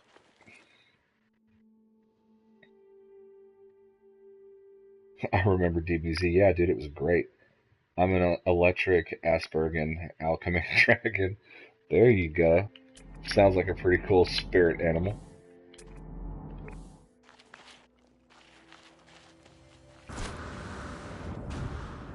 My friend's dad has Asperger's, and so like my dad used to work for Gulfstream Aerospace Corporation before he took early retirement, and he's fully vested and has full pension, and started working for a different company as a maintenance director. Um, but I used to work at Gulfstream Aerospace Corporation also, and I've got a buddy whose dad is a senior test pilot for them, and makes a lot of money. And he's a super cool guy. But I don't know if it's just over time, maybe just because I know him, it's just gotten harder to tell. But I've always felt that like, he's been able to sort of like communicate and function normally, and there's nothing, not been any hangups with him, and he's a completely just terribly good pilot. That's why he's a senior test pilot. Uh, for one of the most premier luxury jet companies in the world, if not the most. So.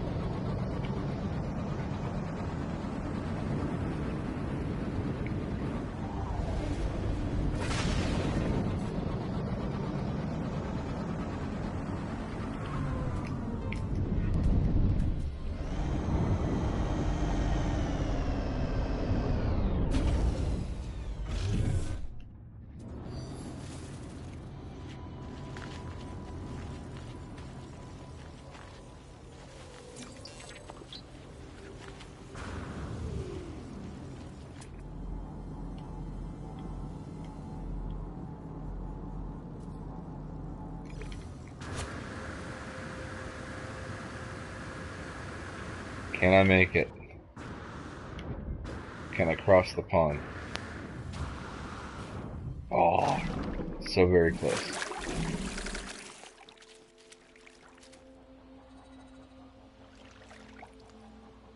If I lived in FMA world, I'd be an electric alchemist. There you go. You can build underwater bases now. Yeah, you definitely can. Pretty good movie. I don't want them to whitewash Akira. Yeah, I mean, it just depends. It depends on who's working on the project, how much money they have.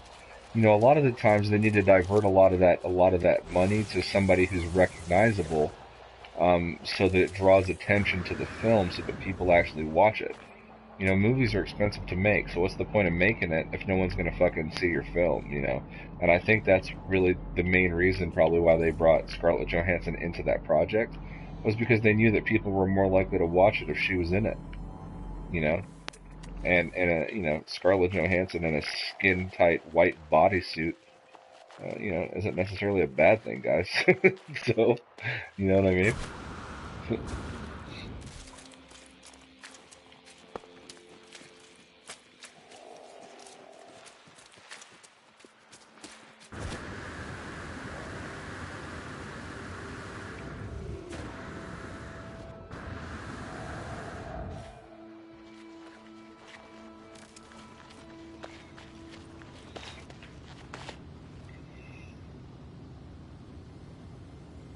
Make me believe it's Japan. Yeah, I mean, I totally get that.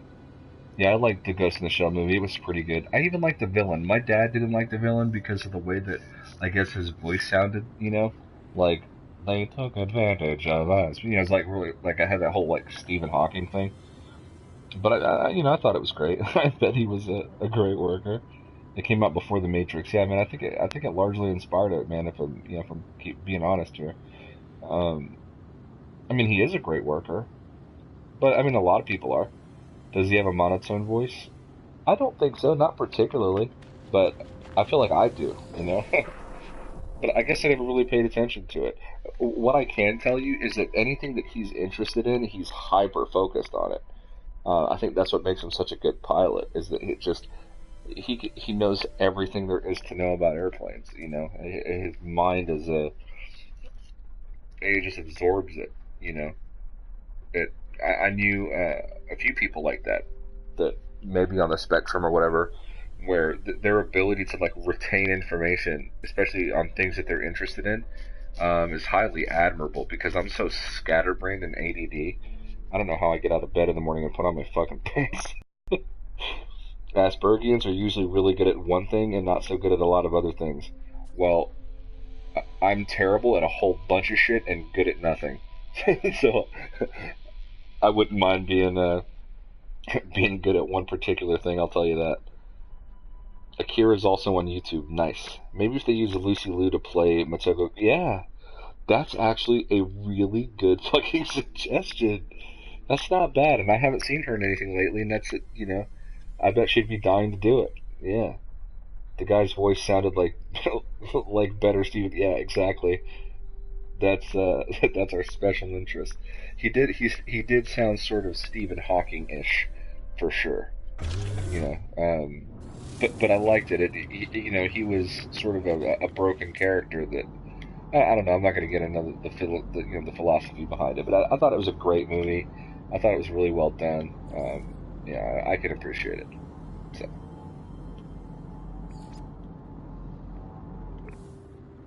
fuck was that? What is that, dude? Has anybody seen a Medusa? Fucking what is that? Holy cow! Things we're interested in, but other things our brain aren't interested in are hard to learn. So if you don't mind me asking, Kyle, what's sort of your specialty? What do you think that you know, because of your Asperger's, what do you think you have an affinity for, right?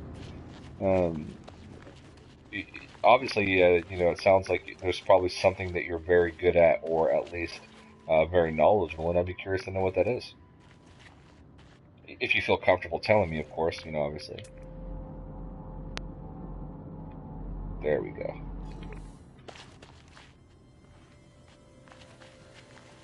Good thing I took one more look before I went and burned fucking thruster fuel.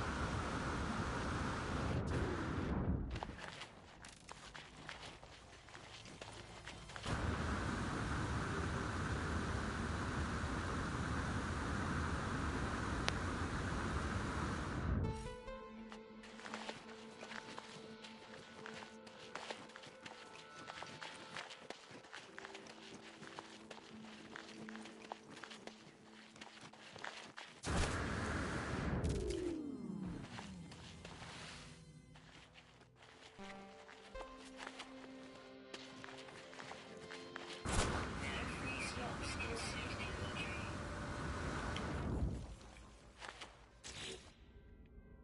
Better be free slots. What was that?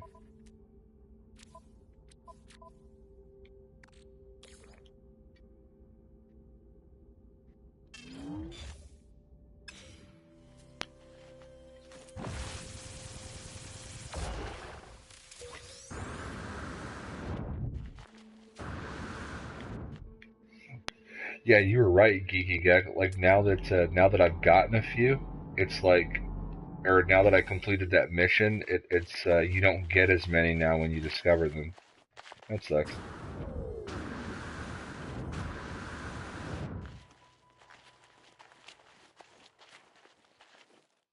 My specialty is electronics. I started in electronics at 7 years old. Also mechanical engineering, which equals robotics and science, but bad with paying bills and being on time to stuff. I am terrible, terrible with time management. And I read this really great article by Huffington Post, where it cited another article where somebody had said that there's nothing wrong with, or what was it, that people who were late all the time, something or other, and it said basically that they're just assholes or something, right? Like people who were late everywhere are just assholes. And then Huffington posted this great article citing, you know, scientific evidence and studies and, you know, all kinds of experiments that were done, and that there's a lot of psychological reasons and mental health reasons why people have a tendency to be late to things. For example, people who are often really late to things. Um, how far away is that? That hour. Who are often really late to things. What was I going to say? That they're generally like more successful. They have higher brain function, sort of like people who have a hard time sleeping at night. Um, it also talked about how, you know, they're sort of like adrenaline junkies. They wait till the last minute and then they rush because they get an adrenaline dump out of it. They have a thrill seeking sort of personality, which I think probably fits my bill a little bit more. You know, I think I put things off to the last minute, and then that sudden haste of trying to get it all done and cramming it all in, I think I derive some sort of weird sick excitement out of that. But my friends and family hate it because I'm either always rushing somewhere or never on time. Uh, and like I said, there's a great article that talked about a lot of different reasons, and that people aren't just late because they're douchebags. You know, that there might be some sort of psychological reason why they're late, which is really interesting. And there was many reasons, you know, and they all kind of made sense. And then there are people who just don't they simply don't give a shit. If you're late places a lot, but like you experience no guilt, you know, then it's like, okay, you're an asshole. You know, you don't even care that you're late. But if you're late, you can't help it. There's a psychological component to why you're late, and you always feel bad. Then at least we know you're not a sociopath, right? So.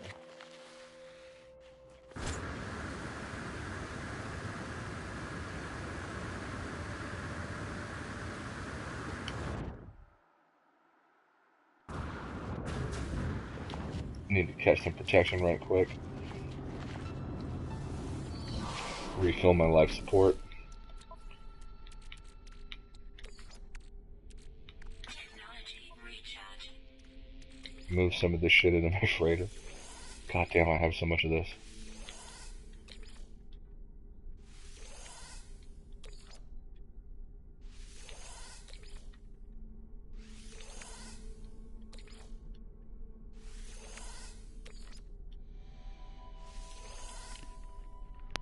Let me get caught up on the chat. Then I'm gonna take a few minutes to hit the boys' room and pour myself another drink. I love electronics videos on my channel, showing things I've built. Yeah, I checked out your channel, just some of the stuff that you slapped together on there. You've got like 400 and something subscribers, and I recommend anybody watching to check that out. Just click on Kyle R's name, or at least the profile pic, and go to channel and just check it out. Give it a sub or a like or whatever you want to do. But there seems to be some pretty cool videos on there, and yeah, I'm gonna dive a little bit deeper on your page, man, for sure. If you go through the portal, they tell you about all the buried tech on the other side as hex cores. So you have to go through a portal um, in order to find the hex cores. Okay.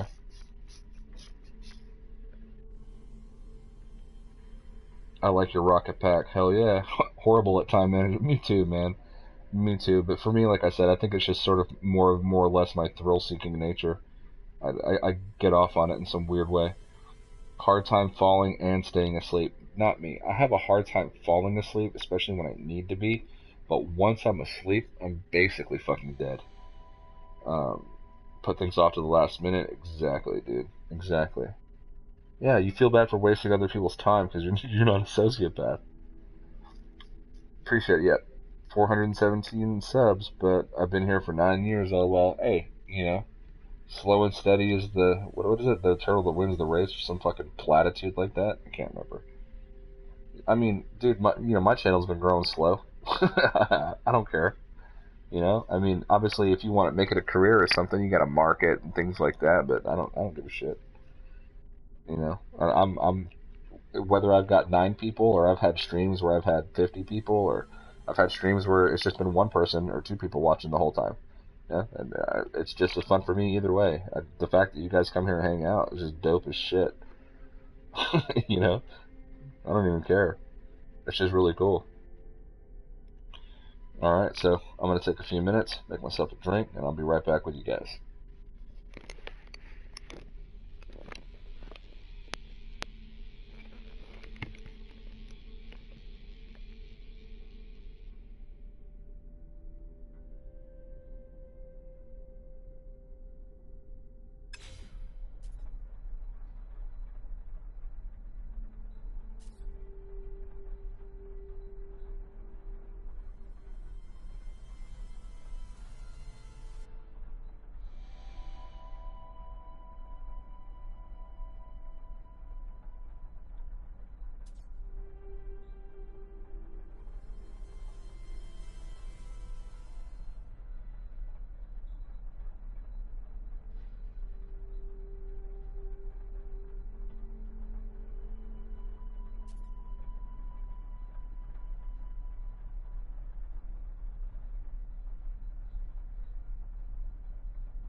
Thanks for sticking around, guys. I'm back.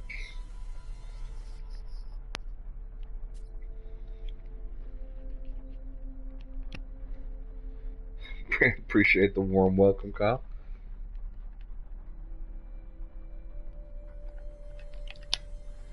I did not eat. No dinner for me today. I didn't feel too hungry at all today.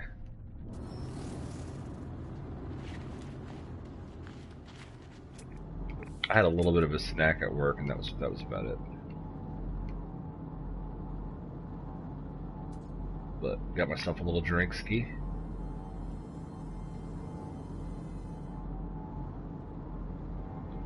Today was a very, very, very busy day. I don't know how many. A lot of people buy, they buy phones and stuff online nowadays. Like, I'm a retail specialist for Verizon, and I work out of Best Buy stores in Texas. Um, and well, I work out of a Best Buy store, and for Best Buy. So I'm a Best Buy employee. My labor allocation comes from Verizon. I used to run my own Verizon store at one point or another, so sort of why I got the job. Pretty good job, good pay, lots of opportunity. But if you guys buy phones in the store like I do, because I like to touch and feel and kind of play around with before I make my decision, the process of buying a phone in the store can take a while between all the contracts you have to sign, all the paperwork you have to do, and the communication that you have with the salesperson, all that kind of stuff.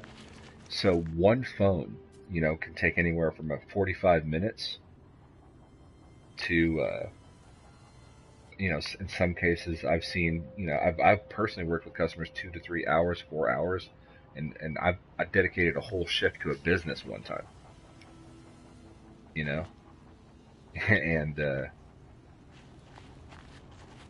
it can take a long time. So today we did 21 phones in my store. 18 were mine. So think about that level of multitasking and performance that had to happen today. So I'm still all ramped up, and I need to settle down just a little bit, because I got to go back in there. I got to be there at 10 o'clock in the morning, which isn't that early, but we're riding almost 2 o'clock at 1:45 right now, and I'm not in bed yet. So I'm having a couple little cocktails and hanging out with you guys until I get a little drowsy and go lay down and get some goddamn sleep.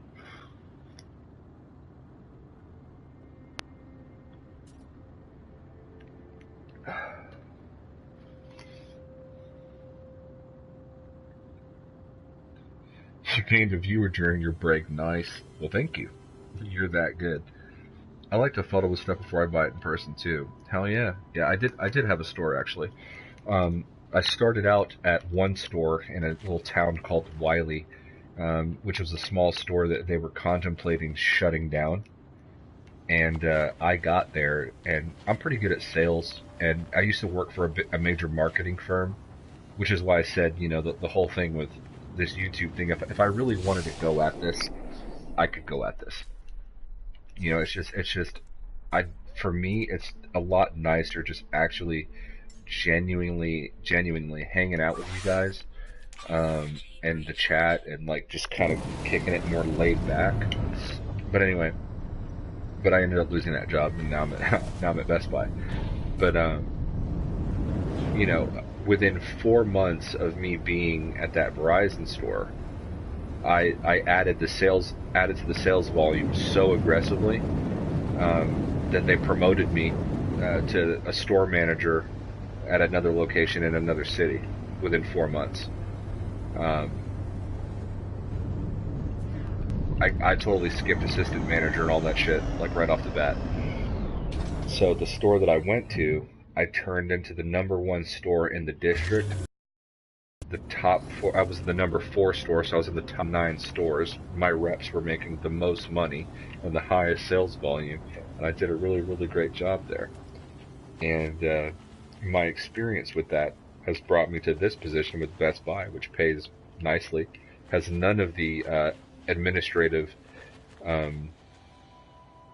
responsibilities at all, and the bonuses are really are really good. So really excited about it. But yeah, today was just a really busy day, man. I got slammed. It was crazy.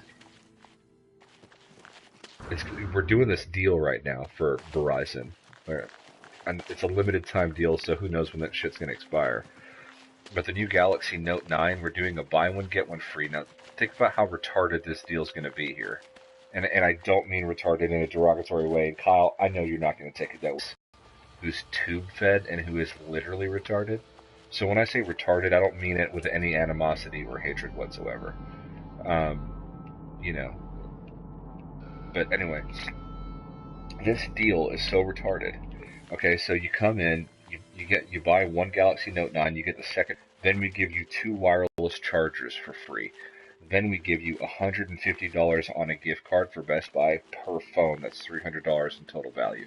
So we're giving you a $1,000 phone, we're giving you 2 $70 chargers, and then we're giving you $300 back in store to spend right away before you even leave. Like, so we were fucking busy. You know what I mean? We were super busy. And it was fun. But now I can't sleep. Because I'm pumped.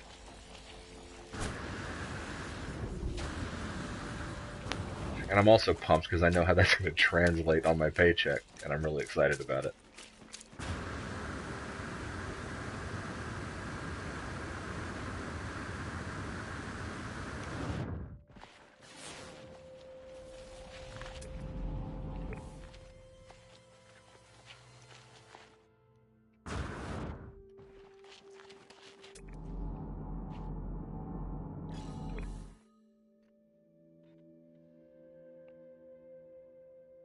You kicked ass and was noticed and promoted very quickly. Yeah, I've actually already had a conversation with my new supervisor about already moving up into leadership within the next year, and they put me on 3 training pathways and are going to be visiting me, giving me a review once every week with the intention on in a year moving me up into leadership. So, but I think I want to take my time a little bit more this time and really soak everything in and really just make sure I'm prepared because we got a really solid team. There's a lot of qualified people there. I don't want to step on any toes, and I just got this position, but I'm very good at selling.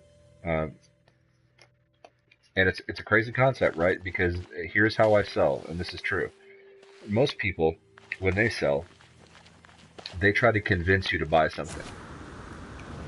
That's a lot of work, okay?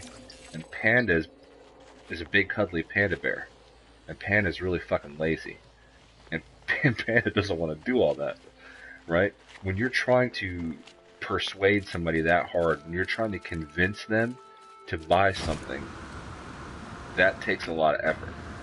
So I don't fuck with that at all. So my sales technique, my approach is I ask a shitload of questions. You have a family? How many kids you got? Where do you work? You work outside? Do you like to travel?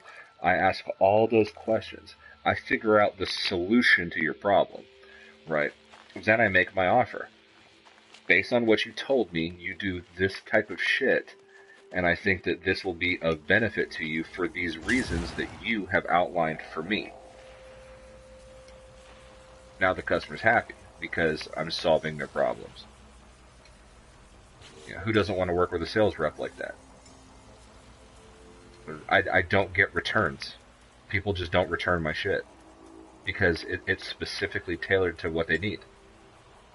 And that's the problem with sales and retail right now, and why nobody wants to go to stores and do shopping, because you have a bunch of assholes who are trying to sell you stuff that you don't actually fucking need.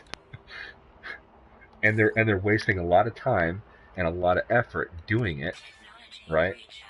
When they could just ask questions, listen to their customer. I know it's like a crazy controversial fucking thing, right? Listen to your fucking customer and give them a good fucking deal based on shit that's actually going to help them, and maybe they won't spend all their money at Amazon.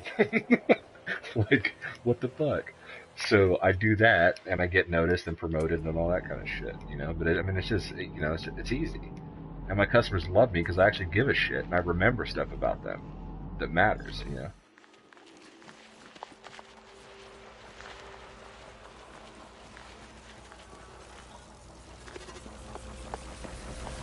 It was like that with my electronics jobs. Yeah, there you go, man.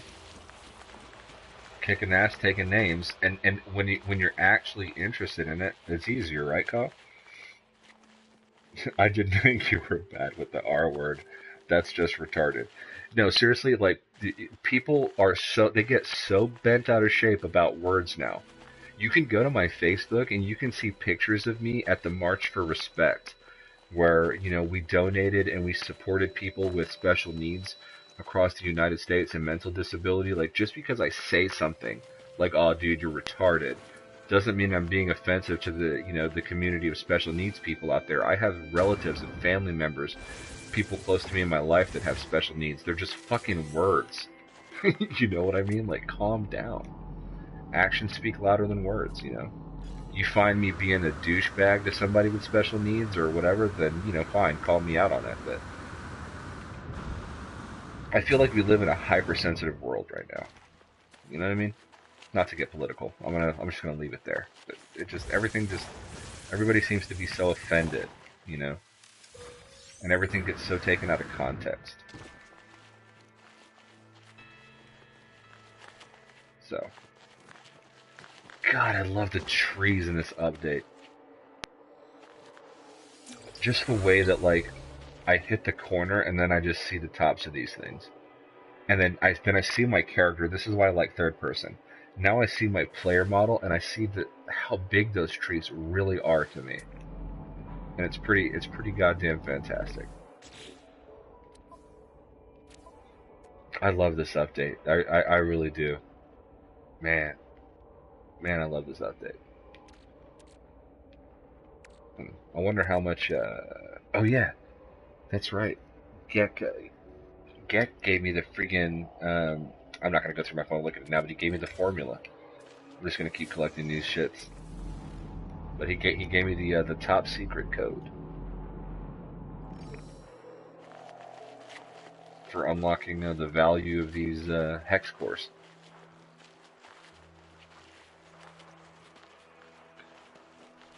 Geeky Gek, when you put I have retarded moments, YouTube flagged that. I just had to approve that comment. Like, you see what I'm talking about? You see how far they're taking things, guys? Like, come on.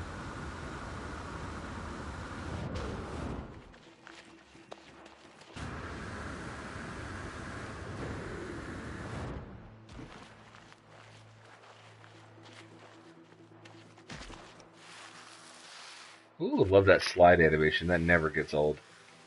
Hit it. Yeah. That hill's made out of butter, baby. Oh, snaps.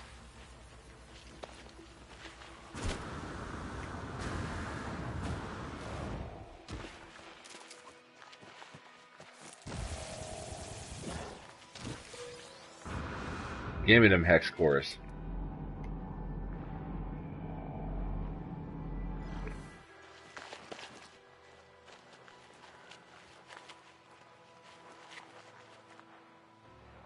With deals like that, they are looking for people who will break contract to make money. Yeah, yeah. It literally was all Verizon today, because at Best Buy we do Sprint and AT&T and T and Verizon and all kinds of prepaid carriers, and almost everything was Verizon today. It was like I was the only person working, man. I was killing it, and yeah, because it was an excellent deal. That's why.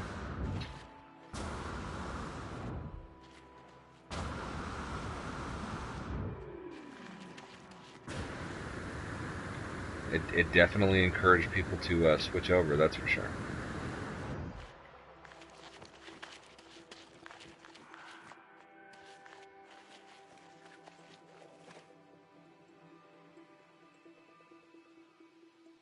John Hall says, Panda, what's up, Panda? Can't stay long, but just saw you were live. Hope you're doing well, man. I'm doing excellent, John Hall, and I appreciate you stopping by, man. You're a badass dude, and I always appreciate when you come in the chat.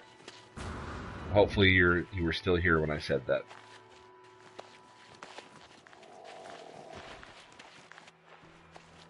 But I finally, John, I finally got around to the community event here, and I'm collecting these hex cores so I can buy stuff. So I just unlocked the Galactic Hub decal because fucking long live Galactic Hub. I got to be careful when I say that because I have my own hub and I've got civs that are federated.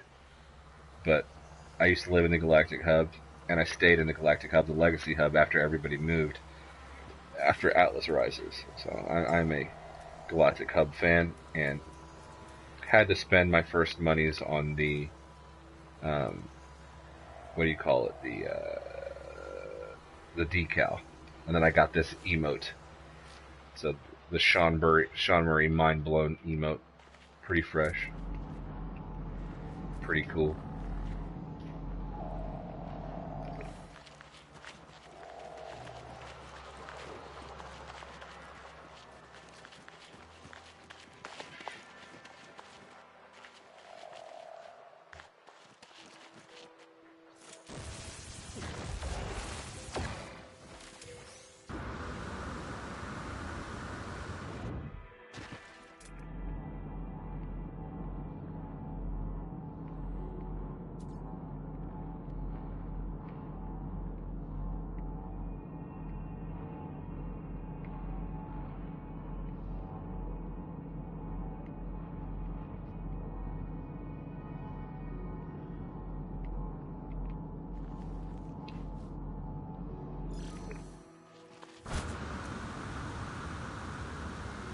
Wonder how many of these things I've got now.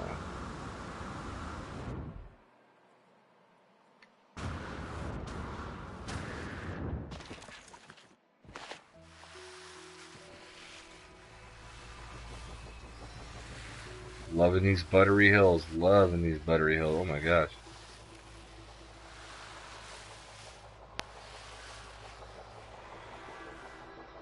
It's like a slip and slide over here, dude.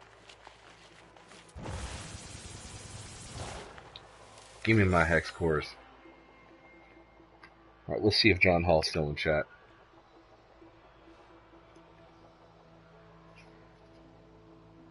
John Hall says, "Hey, geeky.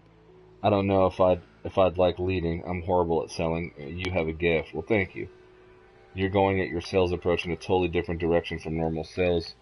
Yeah, I mean, yeah, you know, I'm an observer and I watch people's behavior and I'm just like, dude, that customer has needs. Like when somebody walks in a store, there's two reasons they're there. You know, their significant others like getting a pedicure next door and you're just trying to blow time, or you're curious about something. So if you start just recommending shit, you're not going to get anywhere. You got to talk to the customer, find out what they need, what brings you in here. Were you looking to buy something specific? Can I help you find it? Or did you want to check something out? We got a lot of things in here with buttons. Press them. Cool shit happens. And then while you're doing that, let me talk to you for a little bit. Let me learn about you. You know, that takes less effort and it's enjoyable for me because I'm having a conversation with somebody who is telling me about themselves, who doesn't like talking about themselves, and they're happy to do it. And I'm learning, and then I'm going to pitch them something that's really going to help them. You know, and that's a lot easier and more enjoyable for me, and it is for the customer too, and it makes my day go by faster than trying to sell somebody something that they didn't come in for, you know?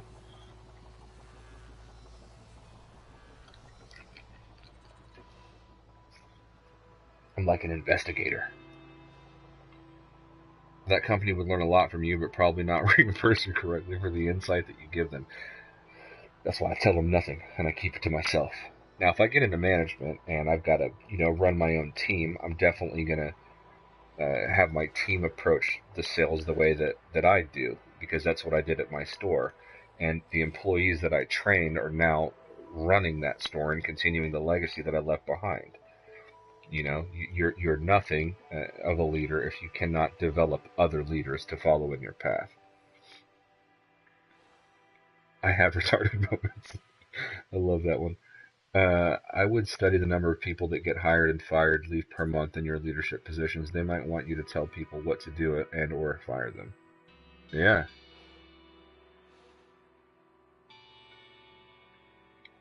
Thanks again, Geeky Geek, for the formula there. Yeah, people are too easily offended. Yep, exactly. People that get triggered too easily need to take a chill pill and realize that modern comedy pokes fun at everyone once in a while.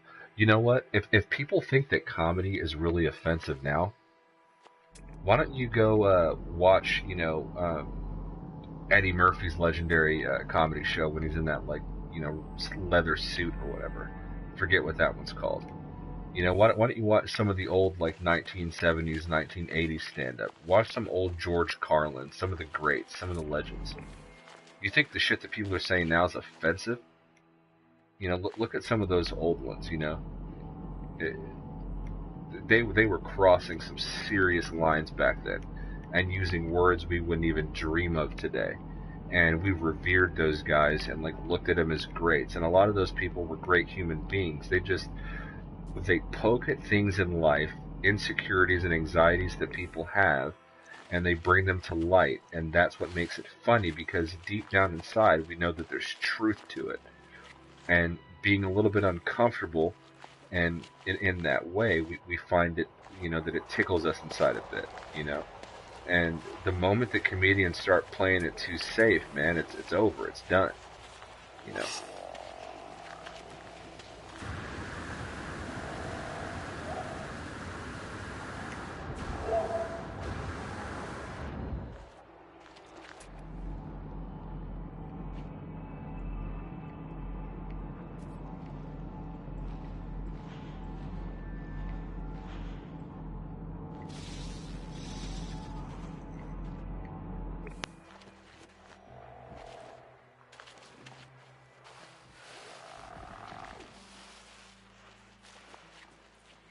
You get a chance to check out TL Ember's Little Panda? I did. I actually spent, before I streamed today, I spent a few hours there, actually. I may or may not have left some comm balls around. Hopefully you're able to see them at some point.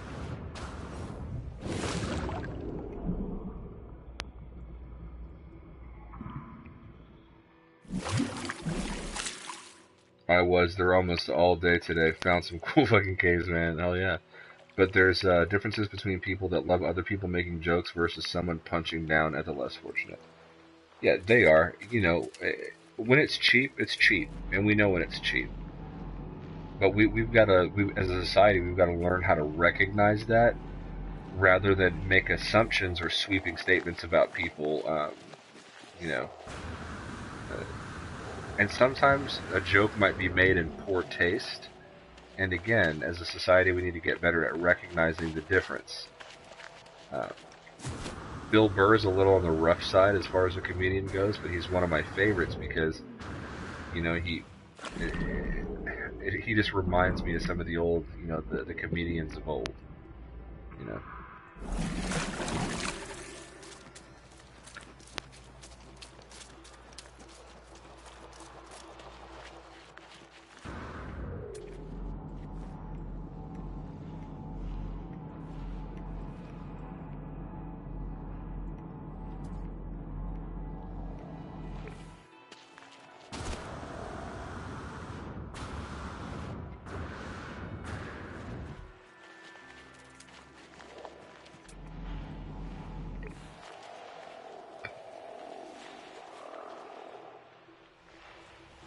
We got some love for John Hall in the chat. Big shout out to John Hall, man. He's a supporter of the Hidden Panda show. Whenever we go live, we love seeing John Hall in the chat. I also visited in Atlas Rises, his planet where he had his farm, and Hello Game stated it was the most beautiful planet in the Euclid, so that makes it official. Semtex and Sword said the same thing, and it really was a fantastic planet. And John Hall's always been a super cool guy, and yeah, so big shout out to John Hall in the chat. Thank you for stopping by.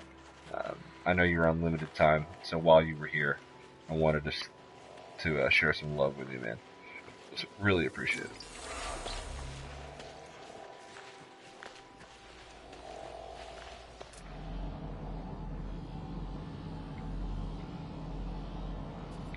I was just about to give up, man. I was thinking for a second I sucked this planet dry of these hex cores, but we have found some more. Yo, mofo. Geeky Geck, man. John Hall's, some choice words. No, I'm joking. That's fucking funny as hell. I'm just hoping the Gek pack is for next week. The Gek look funny sliding down the hills. Hell yeah. When you say Gek pack, do you mean like a fix? Like a hot fix? Because Geks like sit through everything? Like the collision and stuff's kinda weird? Or is the Gek pack like, is that like a group?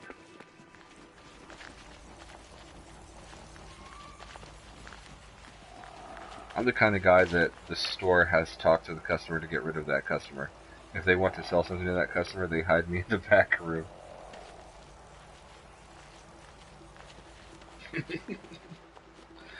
That's hilarious.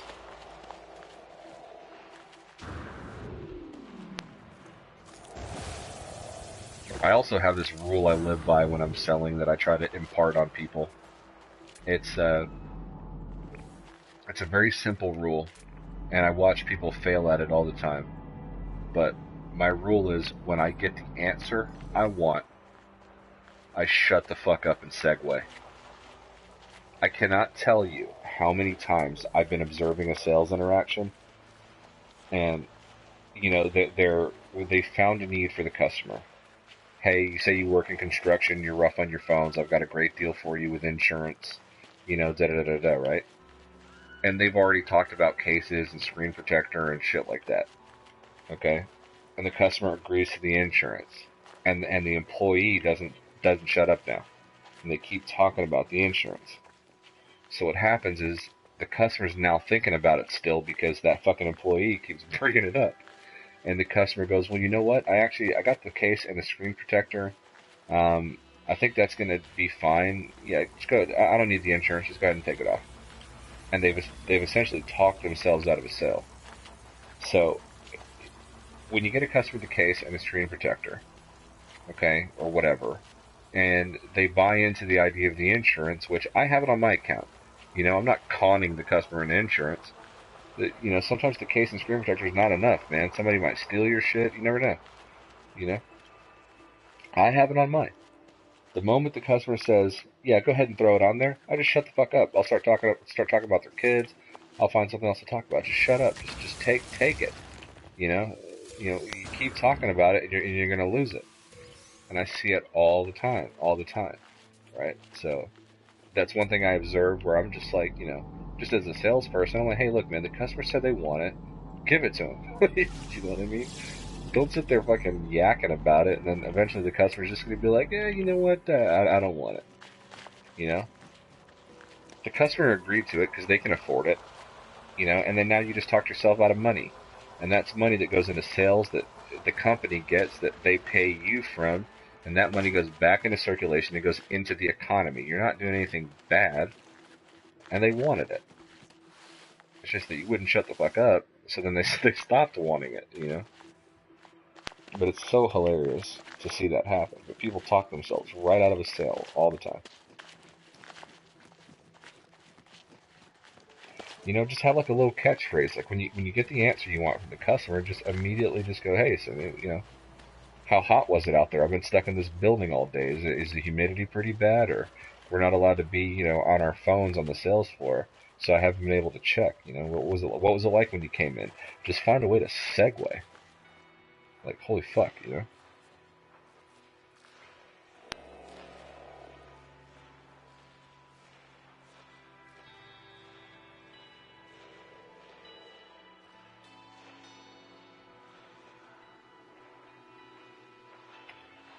TSS says, if I ran into a salesperson like you more, I would actually shop in stores more. A salesperson trying to help. Instead, I do my research on my own and then go into stores and say, give me this, and walk out. Exactly. I remember I used to work for Best Buy many years ago, actually, and when our stock price was about $10 because we were the showroom floor for Amazon. People would come in, they would touch and feel it, and they'd go home and order it from Amazon. And now we price match Amazon at Best Buy, and the sales process has gotten a little bit better, and our stock price is now over $80, or well, last time I checked it was like 77 actually. But who would have thought the revolutionary idea in sales was to actually care about your goddamn customer? They're giving you their money. Respect that. They're giving you their money. The customer is your boss. I don't give a shit what your manager says. The customer is your boss. The customer gives the company money. The company divides that money across all their employees, and those employees get a paycheck, and they go home and they pay their bills, and they take care of their families from that money the customer gave you. So give a shit about that customer. They're giving you their money. And just like you working for yours, they work for theirs. So you have to have respect for that money. You know? There's a reason why salespeople have a bad name. And they earned it. And in some small way, I hope I can change that. Because the reason why I do so well is because I actually care. I give a shit. And it's not hard to do. It actually makes my job easier. I don't have to try as hard as everybody else. They see me on the sales floor, the customers are laughing, we're having a good time, I look like I'm having fun, and money's like falling out of their pockets. And it's all shit they need. I'm helping them, you know?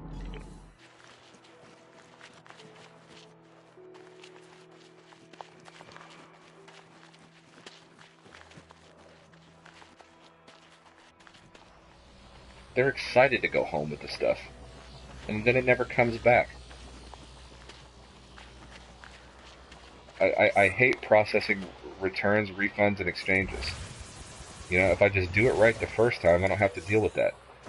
If my manager were to walk up to me right now and ask me to explain the process of performing a refund exchange in our POS system, and this isn't like me being funny, I couldn't do it.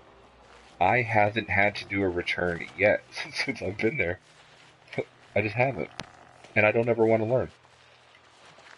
I'm not doing it right if they're bringing it back.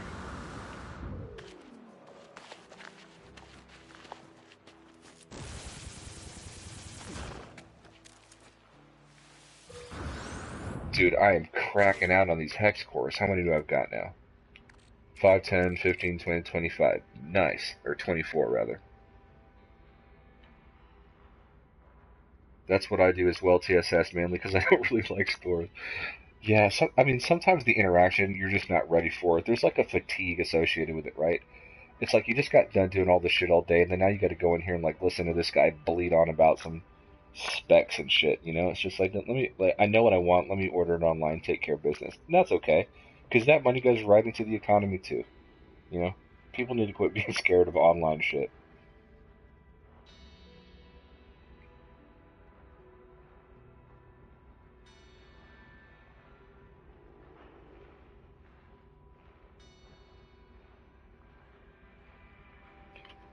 John Hall says, "I'm triggered by your radical ideas, Panda. I need a safe space ASAP." Yeah, exactly. Whether you love the guy or hate the guy, because he's definitely like a super liberal, right? And he's somebody that I actually watch. His name's Bill Maher, okay? But he went to do a commencement speech at a university, and they kicked him out. You know, and universities are known, especially in America, are known to be the bastions of like free thinking, free speakers, you know, and future leaders and innovators in the world. And when you've got major universities preventing people from sharing their ideas in a commencement speech, we got a problem, right? Mission abort. You know what I mean? It's like, have we no freedoms left?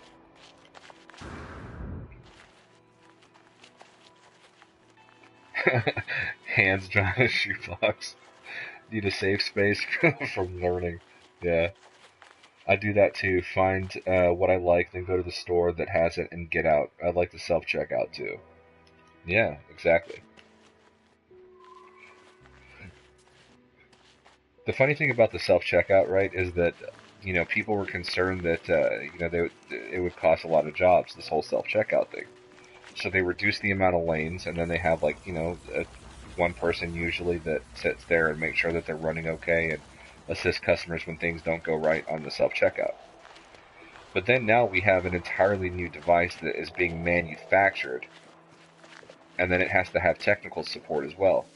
So if it breaks, people have to come out and fix it and all this kind of stuff. So actually, that sort of automation indirectly has actually led to more jobs, most likely. You know, it just cut a lot of the lower level jobs out, like being a cashier. So that's the negative consequence. But overall, I feel like they've actually probably added to the economy.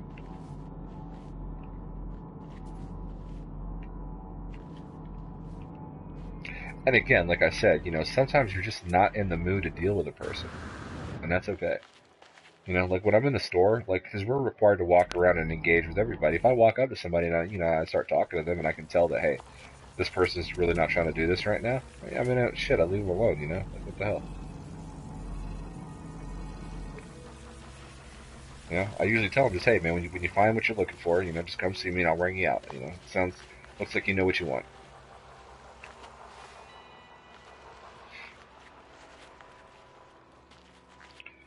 Matter of fact, from people actually avoiding retail stores and shopping online, Best Buy is like competing with Amazon. They price match Amazon. They're going to be unveiling same day delivery in certain markets, and then they're going to expand on that later on. There's a lot of ways that they're trying to compete with the online stores now. It's good. Competition is good. In a capitalism or free market society, it's good to have competition. And Best Buy is going right at Amazon right now.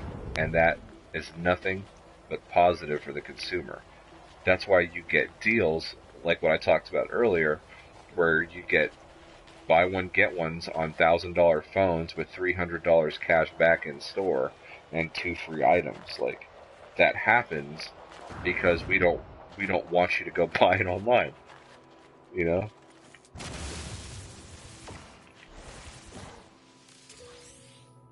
all good stuff.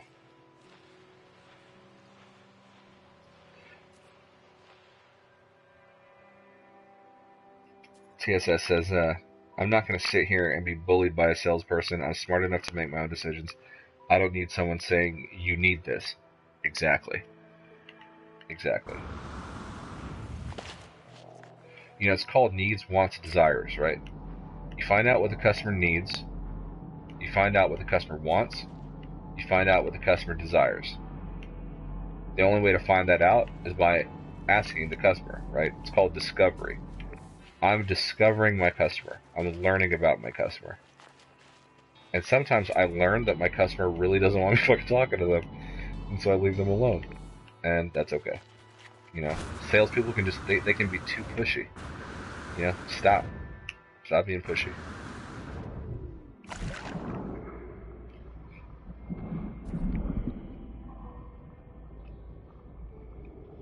Have you guys seen the Rainbow Bubble Planet? No, what the fuck is that? I've not seen that. TSS says, I just bought a tablet for a second screen for my streams to keep up on chat. I spent about 30 minutes before researching and knew what I wanted before I left my house. There you go. Dude, I've had customers come in the store with a printed page from our website that has the SKU and everything, and they'll literally just walk up and they'll just say, hey, I want this. Perfect. Let me get paid the obscene money they pay me to just grab that for you and check you out. I'm not going to take up your time trying to convince you to buy some other shit. I might ask you if you want to throw some insurance on that. But that's as far as it'll go. You'll like me, you'll trust me, you'll appreciate that, you'll come back.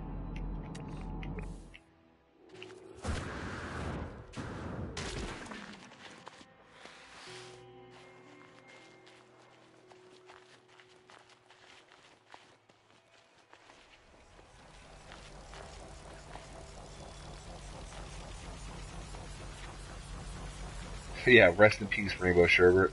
I am so far back on the chat right now. Get Kira pack. It's a different backpack for them. Nice.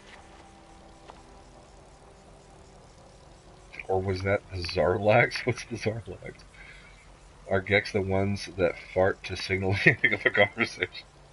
If they fart and they're wearing a spacesuit, then it has to travel all the way up their butt and their back and out of the collar for a spacesuit. That's funny. Insurance is smart. Yeah, you're right, but not all the time. Not all the time. Here's a pro tip that I tell my customers, and it's something that you guys should take with you. Whenever you buy a phone and a representative asks you if you want to get insurance, always go with the monthly option and cancel it after 1 year. Because phones are purchased on installment plans now in the United States. So the first year you have the phone is when it's the absolute most expensive to replace it, and what you're paying in your insurance monthly payments and your deductible is within a comfortable range that it costs you less to insure and pay the deductible to replace your phone in the first year than it costs you to to essentially pay the phone off and upgrade. After a year, that cost equalizes. So you've already spent X amount of dollars on the insurance and your deductible is X amount of dollars. Well, you have probably pretty close to that amount left to just pay the phone off and upgrade. So then just cancel the insurance and don't spend any more money on it. If the phone breaks, just pay the remaining balance and upgrade. You know, the insurance really is only valuable in the first year, because the manufacturer warranty doesn't cover accidental handling or damage or anything like that, and you're paying for the phone in installment plans. So you keep it for a year when it's the most expensive to replace, and after a year you cancel the shit. Pro tip for you guys out there, you'll save money. Some people will leave that shit on their account for 24 months, so you're just throwing money away.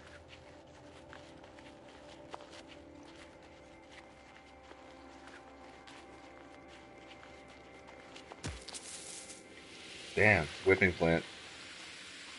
There goes those lovely trees again. I love the color of those trees. Those are so cool. Kyle says, do you ask them about the amount of pictures that they take or the amount of video that they take per week? Yeah, I basically find out what they're mostly using the phone for. You know, here's the thing. 99% of sales reps that I encounter, they sell features, not benefits. I sell benefits. You know, unless you're a fucking super hardcore nerd and you're coming in to have a pointless conversation with a rep about the specs on a device, which we do have, by the way, and that's completely fine. But most customers are not that type of customer. You don't care why the phone does what it does, or how many gigs of RAM the phone has, and what type of fucking Qualcomm processor it has in there, and if it's the latest Snapdragon. 99% of customers don't care about that. What they care about is how they use their phone, and if this phone is going to do what they want it to do.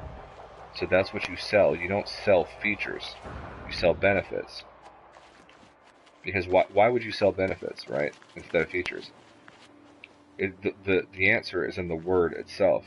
Benefits benefit the customer. That's what you want to sell. End of story. Customers don't care about features. Like TSS, when he went to go get that tablet, he knew right away he wants a second screen for his chat when he's streaming. He wants whatever device he buys to do that really well for the least amount of money. Benefits, not features.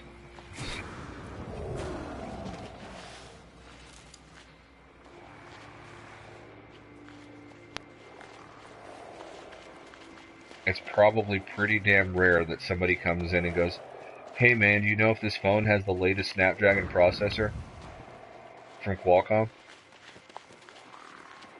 I need something that can operate at 2.4 gigahertz and also a 5 gigahertz Wi-Fi network. And it's got to support 3 bands. Like, no one says that. People are like, yeah, I want to watch porn. I want to download apps. I want to take pictures. Can it do it? Yeah. How much is it? There we go.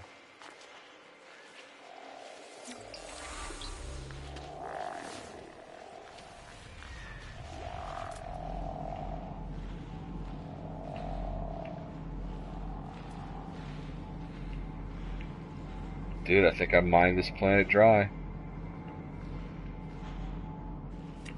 Not seeing any more.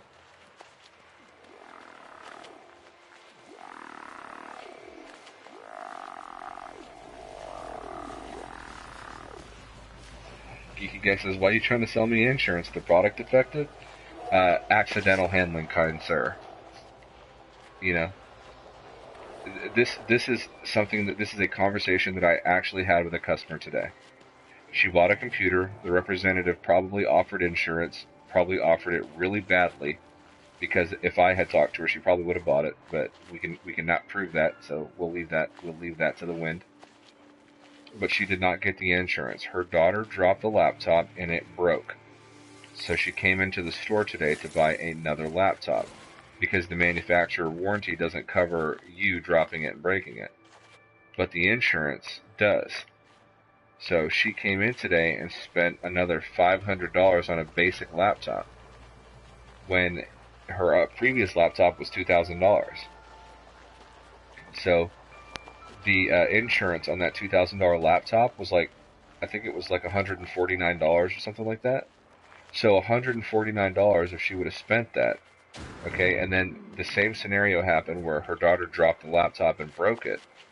She would have come into the store, went to Geek Squad, who would have transferred her data for her, and then just given her a new laptop of equal value, or the same exact model if it's available. Why wouldn't you fucking do that? You know, but she didn't take the insurance. She broke it, and then she had to spend $500 on a new one, and it was worse than the one that she spent $2,000 on. But she just didn't have any more money. But she needed the computer, so she had to buy what she can afford. And stuff like that happens all the time. I've always liked Best Buy. That's where I buy all my laptops, and I get hundreds of dollars worth of insurance too.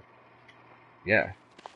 And if you've ever been to college a day in your life, during the spring and summer, they do college discounts on laptops where you can get anywhere from $100 to $200 off or more on most laptops.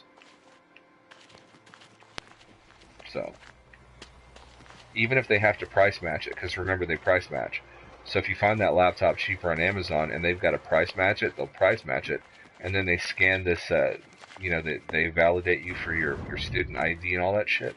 If you've ever been to school, right? There's a way that they validate it, and then you get a discount on top of, whatever price you paid, even if it's been price matched. So there's ways of working that system to your benefit.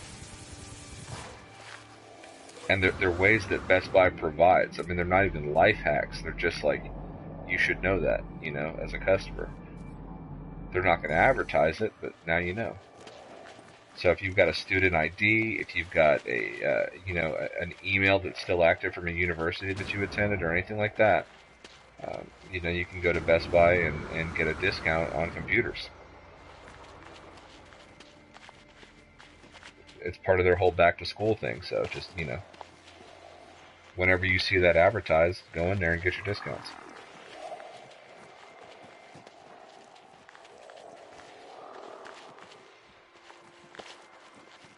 But if the customer's not respecting you, then I got a problem. Had that happen today. Yep. Customers with a chip on their on their corner are lame. Yeah. Kyle says Bill Maher is against Muslims. That's why the universities don't like him. Just watch him. That's very true. Like, he's against religion in general, but he's very aggressive against Islam. Now, my background is I'm an agnostic. My family's Catholic, and my wife is a Muslim. So, she's blonde hair, blue-eyed, European, Bosnian Muslim. She was born in Sarajevo, Bosnia. She's a U.S. citizen now, but her family are practicing Muslims. Now, they're moderate Muslims because it's just a different culture there. But still, I definitely get that sensation and that vibe from Bill Maher for sure. But he's right on a lot of stuff too, So, to be fair, I love Bill. He's always been a breath of fresh air. I love how confused his guests and audience are too. Like, they're not having free speech to disagree with. Exactly. There are things that I can disagree with Bill Maher on, and then there's things that I can agree with him on. So,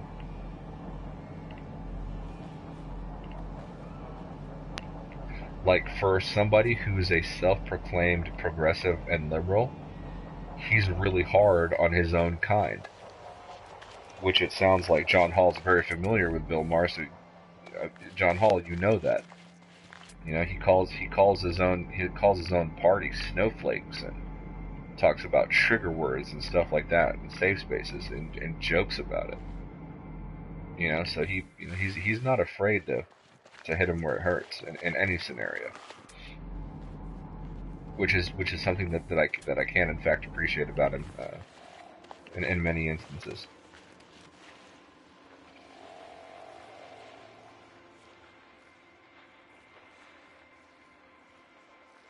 I bet some scientists have studied the differences between self-checkout people and normal people. Yeah, of course. Some of the most successful marketing people actually have a degree in business management or marketing and psychology. It's important to know how the human mind thinks. It's sort of like when you go to Best Buy, you notice that there's always candy and drinks by the checkout lanes, and in the food business where I used to work, before electronics, we called that incremental. Uh, Basically, an incremental.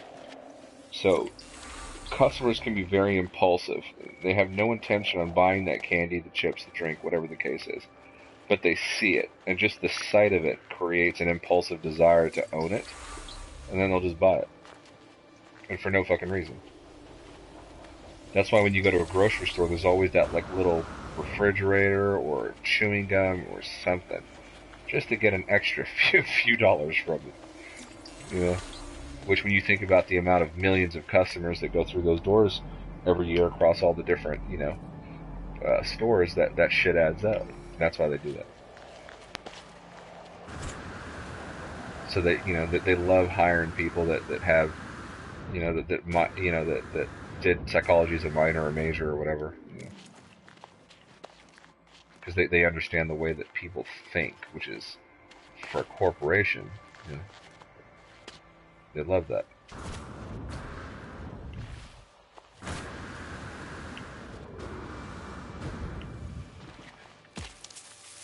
Ah, that thing backslapped me so hard. Take a moment to get caught up here. Walk up with a printed out SKU number. That's fast. There you go. You've got the idea. Don't even say anything. I bought tons of electrical objects, and as far as anything breaking, maybe 1 out of 100 before their warranty is up. I haven't found a reason to purchase insurance on any product. And that's you. And that's a story that I would have dug out of you one way or another to determine whether or not pitching insurance to you is going to be a good idea. I may not even have talked to you about it.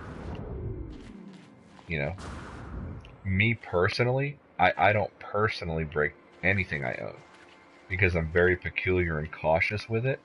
But sometimes people around me fuck up, so and break my shit, and so that's why I have insurance. But normally speaking, I'm pretty good at handling my own things. Now I know there was another one of those things around here somewhere. I saw there was 2. There we go. There's the other one.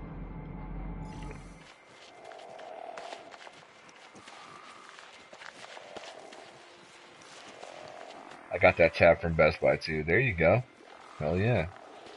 Job security, man. I appreciate that loyalty right there. I bought a Samsung camcorder and it messed up, and the Best Buy woman upgraded me to the next step up for free.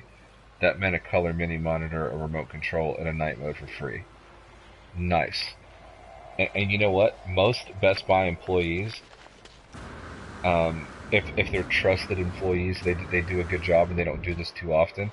Most of them can adjust prices and give discounts without needing a manager override. And you can negotiate with them. The price you see is not the price you have to pay. So just keep that in mind. That you can price match, you can negotiate. There's margins. There's only so low they'll be willing to go, but you can really haggle. On TVs and computers, not so much, but just about everything else, yeah. I mean, I've given customers free cases before. Just because they really wanted one, they were on the fence, and it was outside of their budget. They couldn't spend any more money, and I wanted to keep getting their business over the years to come. And I knew it would make a big impact with the customer if I gave them the case for free. Yeah. There's a lot of stuff that the employees can do on their own that they don't need managers for. The Best Buy allows us to be very autonomous. I probably disagree with him on maybe more than 50% of his shit, but I celebrate our right to have free speech and disagreeing ideas as soon as that shit's gone. Or as soon as that's gone, shit. Exactly. Exactly. I don't mind religion. I mind the people that are already violent on the edge that use it to justify. Yeah, exactly. And that's a great way to put it. That they're susceptible to it already, and then religion is sort of their excuse to carry out their dastardly deeds. John Hall, I'm changing my vote. I disagree with him on 50% of shit too. I was being nice. There you go. But I know pain is cool and won't get triggered. Exactly, dude. Exactly. I agree with him on like 30% of things. Most of the things that he says, I'm just like, yeah, no, you're wrong about that, and you're wrong about that, and you're wrong about that, but you totally got that right. So,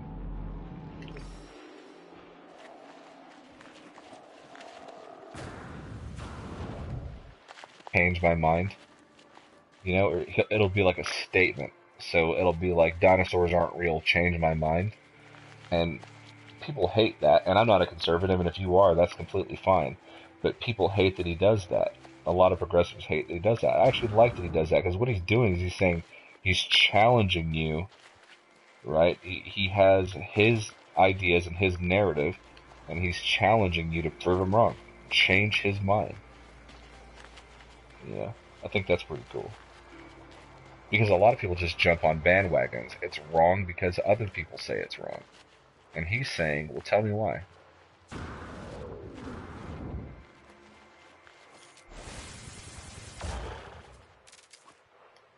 Guys, we're going to lose signal here in just a second. The quality might drop off for you. Just a heads up.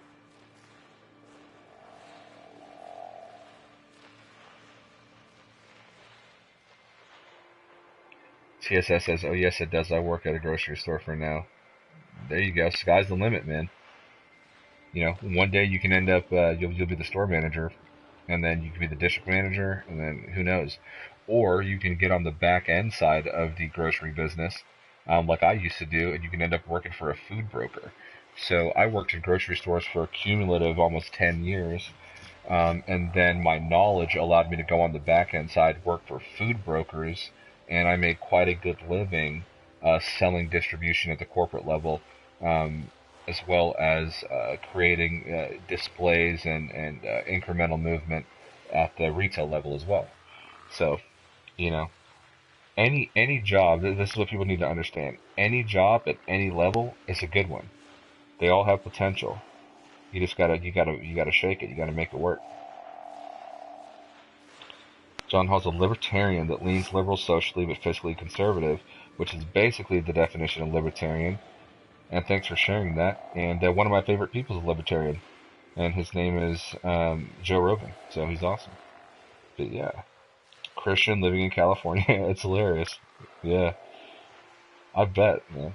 I'm, it's not really No Man's Sky related, but I'm really loving the dialogue that we're having. This has been a great conversation tonight. Thank you guys for sharing.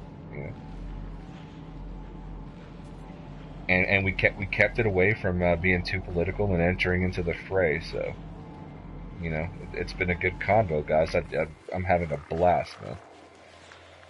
My favorite 5 comedies. The other guys, John Hall. Oh my God, dude, we are fucking soul brothers, dude.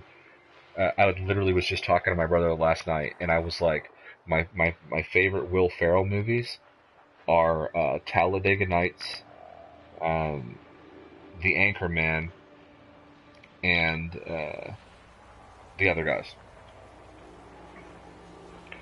I also, John Hall, I'm going to ask you a particular question, and you either what you say is I'm just going to get into it. I'm super curious about this because I feel like we have a lot of similar interests. Um, so one of my favorite movies ever is Napoleon Dynamite.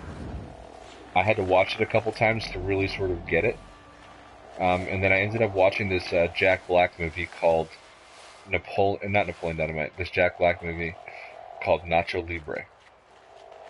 Okay, and while everybody was on the Napoleon train, I fell in love with that movie Nacho Libre, and it's one of Jack Black's funniest movies, best movies, and it wipes the floor with Napoleon Dynamite. And I want to know your opinion on that, John Hall. I love, love Nacho Libre.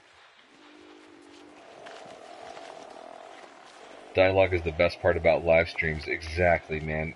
It's one of the biggest reasons why I do this. It's not about the how many subs I get or if I can monetize my channel and make money from YouTube or none of that. It's like I love being able to talk to everybody and like I don't know a lot of people in real life that play No Man's Sky, so it's just nice to meet new people and different people that play No Man's Sky and have a community of people to sort of hang out with and engage and have a similar interest. It's dope sauce. It's good shit. My favorite ethnic foods: Indian, Thai, Mexican, Armenian, Japanese. I can't speak on Armenian. I'm gonna have to replace that with Bosnian because that's my wife's cuisine. I love their food. Um, but my top five are basically the same. Um, I would put Thai before Indian, but they're both very good. Mexican, Bosnian, Japanese, and Chinese are okay. I like that cuisine, but I'm gonna swap that with Caribbean food because I was born in the Cayman Islands, and Greek food. I love Greek food. There's a place here in Dallas called Fadi's, and it's like a buffet, and it's like a Greek buffet, and it's awesome. It's incredible. It's really good. It's in Uptown Dallas. It's kind of a fancy place for a buffet, but it's really nice. Yeah, I thought it was goofy in all the right places. Yeah, dude. Yeah, Super Troopers was totally fucking savage. Absolutely, Kyle. I have not seen Super Troopers 2 yet. I didn't even know it was available. But yeah, dude, Super Troopers was awesome. I need to see Nacho Libre. I love Jack Black. I think him and Dave Chappelle and Seth Rogen, Cheech and Chong. Yeah, all need to get together and do a movie. Yeah, they need like another half baked, something like that. You know, just like a stellar all star cast of people. Nacho Libre was just an offbeat, sort of weird, comedy. And then you have this. He meets this friend named El Skeleto, and they want to become luchadors, which is the Spanish word for wrestlers, and like WWE type wrestlers. It's just hilarious. It's just such a great story. It's freaking awesome.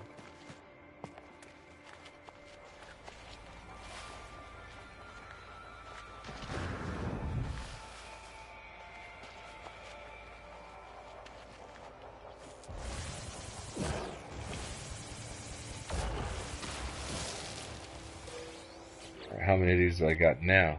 I feel like I'm crushing out on these things. Yes, hell yeah. You caught up on the chat, man. I did, yeah, dude. I was so far behind for several minutes, but dude, you've been killing it, dude. There's 10 people on here. Most of the time, it's only been about 6 or 7, and we've got 260 comments, and I'm running this thing solo, and I'm actually super into the game right now, trying to get these hex cores. So I'm surprised that I've been able to get my eyes to glance over, man. I'm telling you, I'm loving these interactions, straight up. Not even lying. I need to see Nacho. Oh, I already read that one. Greek food has incredible similarity to Armenian. Both are Mediterranean. I could broaden it to say Mediterranean food. Let's do that. Because I would classify also Bosnian food as Mediterranean food. A lot of their dishes are similar to Italian food, with the exception of the fact that most Bosnians cannot consume pork. Um, but they have a lot of the same types of things. So yeah, let's say Mediterranean food. I agree with that. Love Mediterranean food. Hashtag he caught up. I'll subscribe to that. Let me hashtag he caught up in here. I like that.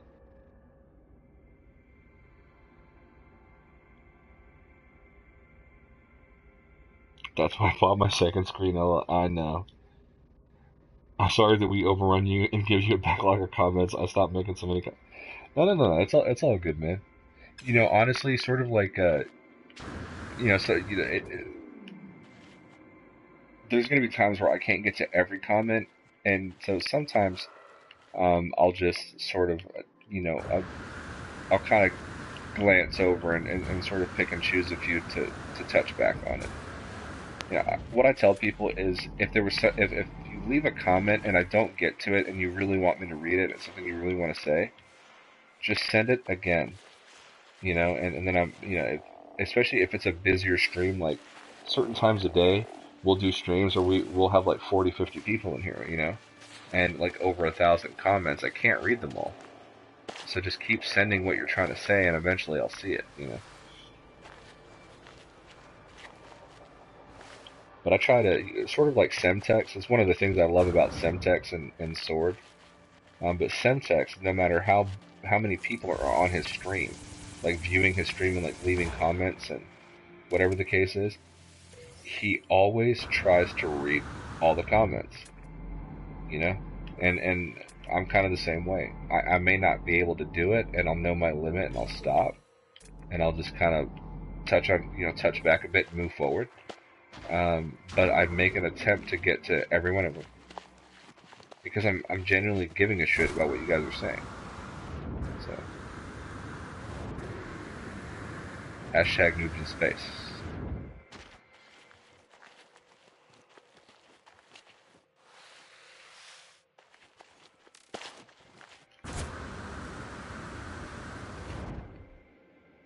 Oh, some leg break action right there.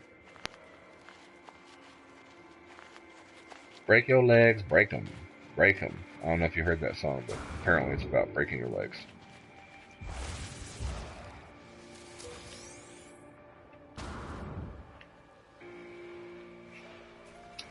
Alright, Geeky. Let's use your formula here. And let's see how let's see how much money I got. How much Quicksilver. I'm sitting at my computer desk, two 24-inch monitors side by side, with a 60-inch TV above them for the console. That sounds like an epic setup, dude. If you were walking in a cave, saw some equipment and lighting, and the number 42 on the wall, all above a hole in the ground, would you jump down that hole? Yes. And I believe that the number 42 is a reference to Hitchhiker's Guide to the Galaxy and the restaurant at the end of the universe. Would that be correct, John Hall? Geek says, derp? No. 2429 inch monitors. Oh, not 2429 inch monitors. Okay, so the monitors are bigger than you previously advertised, which is even cooler. As you get more famous, you'll lose more comments, but just as you're telling us to repeat, keep telling that to people. You're a good streamer. Thank you, thank you. I would argue with that, and I'm sure a lot of people would too, but it means a lot that you said it. I feel like you meant it, and I really appreciate that, so thank you, Kyle. I asked because I found an epic cave to put my newest base computer on Tia Embers about 40 minutes away from the portal where the ocean starts. John Hall Hidden built a base that had like sort of like a pond, and the pond had a cave that went under the ground and out to the lake, and he built like a whole system of things in his base under that, and I love the idea of that. Just building in caves, like underwater caverns and stuff, is just so cool. I can tell that you give a shit about what we say. I can tell that you're having fun talking with us. Man, but I am, though. I really am. Seriously.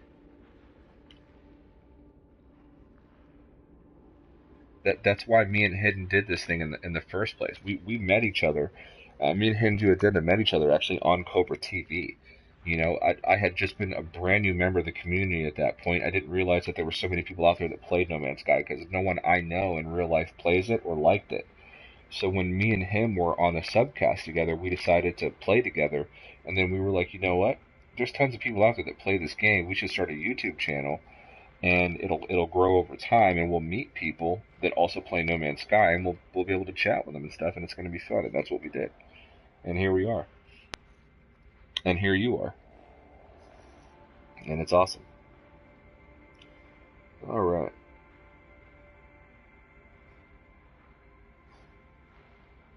Ah, snap. The screenshot I took was on the PlayStation, actually. Geeky, do you mind hitting that formula one more time? I'm sorry, dude.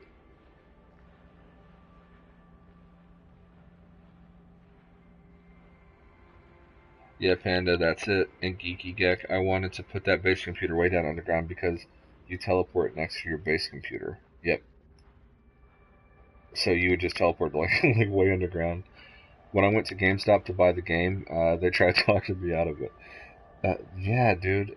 There was like severe animosity to it. It's like, no, it's my money, and I want to spend it on No Man's Sky. Fuck you. But I'm not going to build the base down there. Just some stuff here and there, like braces and pipes. But actually, this cave is underneath a mountain. Oh, that's awesome. Number of cores times 25. Okay, that's an easy one. Okay, so let's do it. Let's figure this out. So I've got 5, 10, 15, 20. Wait, 5, 10, 15, 20, 25, 29. So I've got 29 cores times 25, which is 725 Quicksilver. That's not bad. I'm about to go up to the space station and convert that right now. Or to be accurate, to the anomaly. And then once I do that, I'm going to have to call it a night. Because your boy Panda got work in the morning.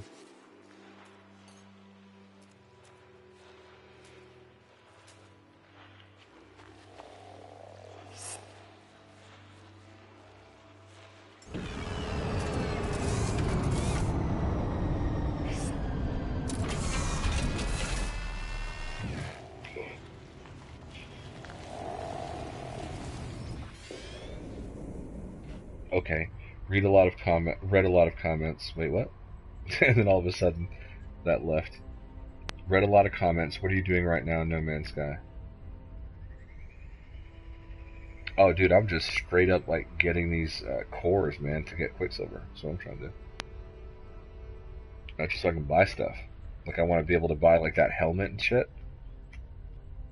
That's the name of the game right there for me. There's 1 day and 10 hours left in the community events, and before it's no longer available, I want to be able to buy everything in that shop. So, like I said, I'm going to be cracking out on getting those cores. Oh no, not the space station. Oops. Anomaly. Just fly into space with the mission set as the current, and then scan space.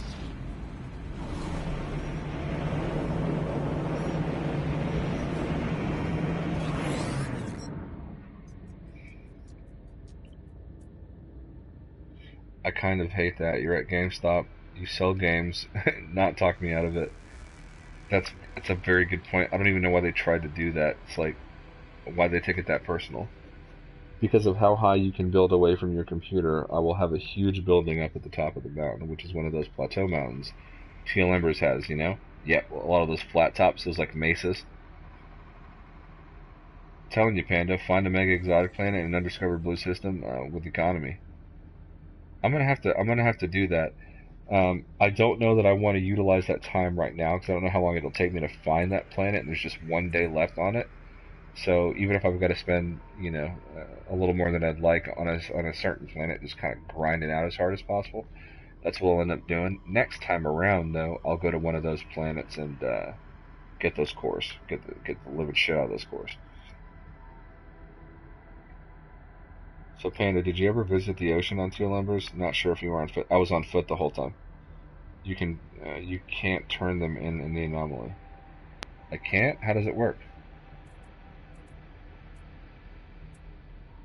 What do I do right here in this? You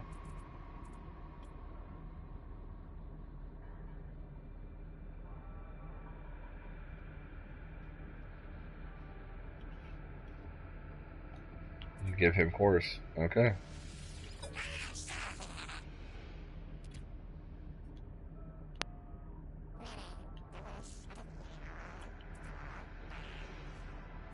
Then I end transmission, and I go down to the planet, and then back up again, and contact him every time to give him the cores. I'm assuming, right?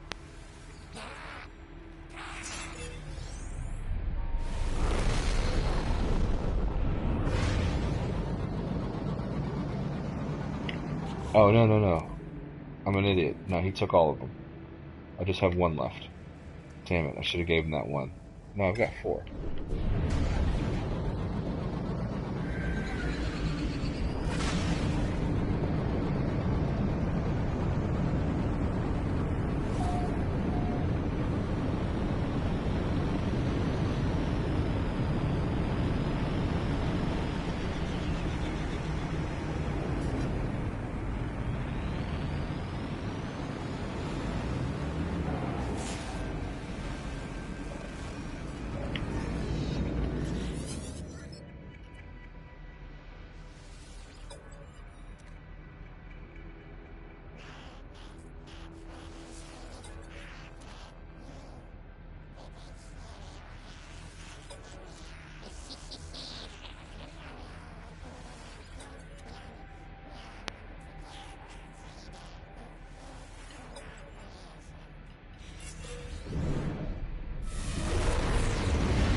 Yep, I got it, Geeky Geek, or Geeky Geeky Geek, appreciate it, man. It took me a second because I'm slow. Now I should have 750 Quicksilver. I believe so. Yeah, and then I had 100 in there. What? Well, whatever. I had 100 in there. And so then I got 725. I don't know. I have 825 now. Doesn't matter. It's all good. Hell yeah. Okay, I feel like I accomplished things. Well, I'm gonna call it a night right now, because I gotta be a responsible adult and get some bed, get to work.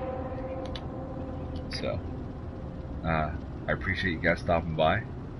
I had a really awesome conversation with all of you by the Hidden Panda Show, watching me play a little bit of No Man's Sky and chatting with me while doing so. This has been Panda. As always, I'll see you guys later on in the No Man's Sky universe. Panda out.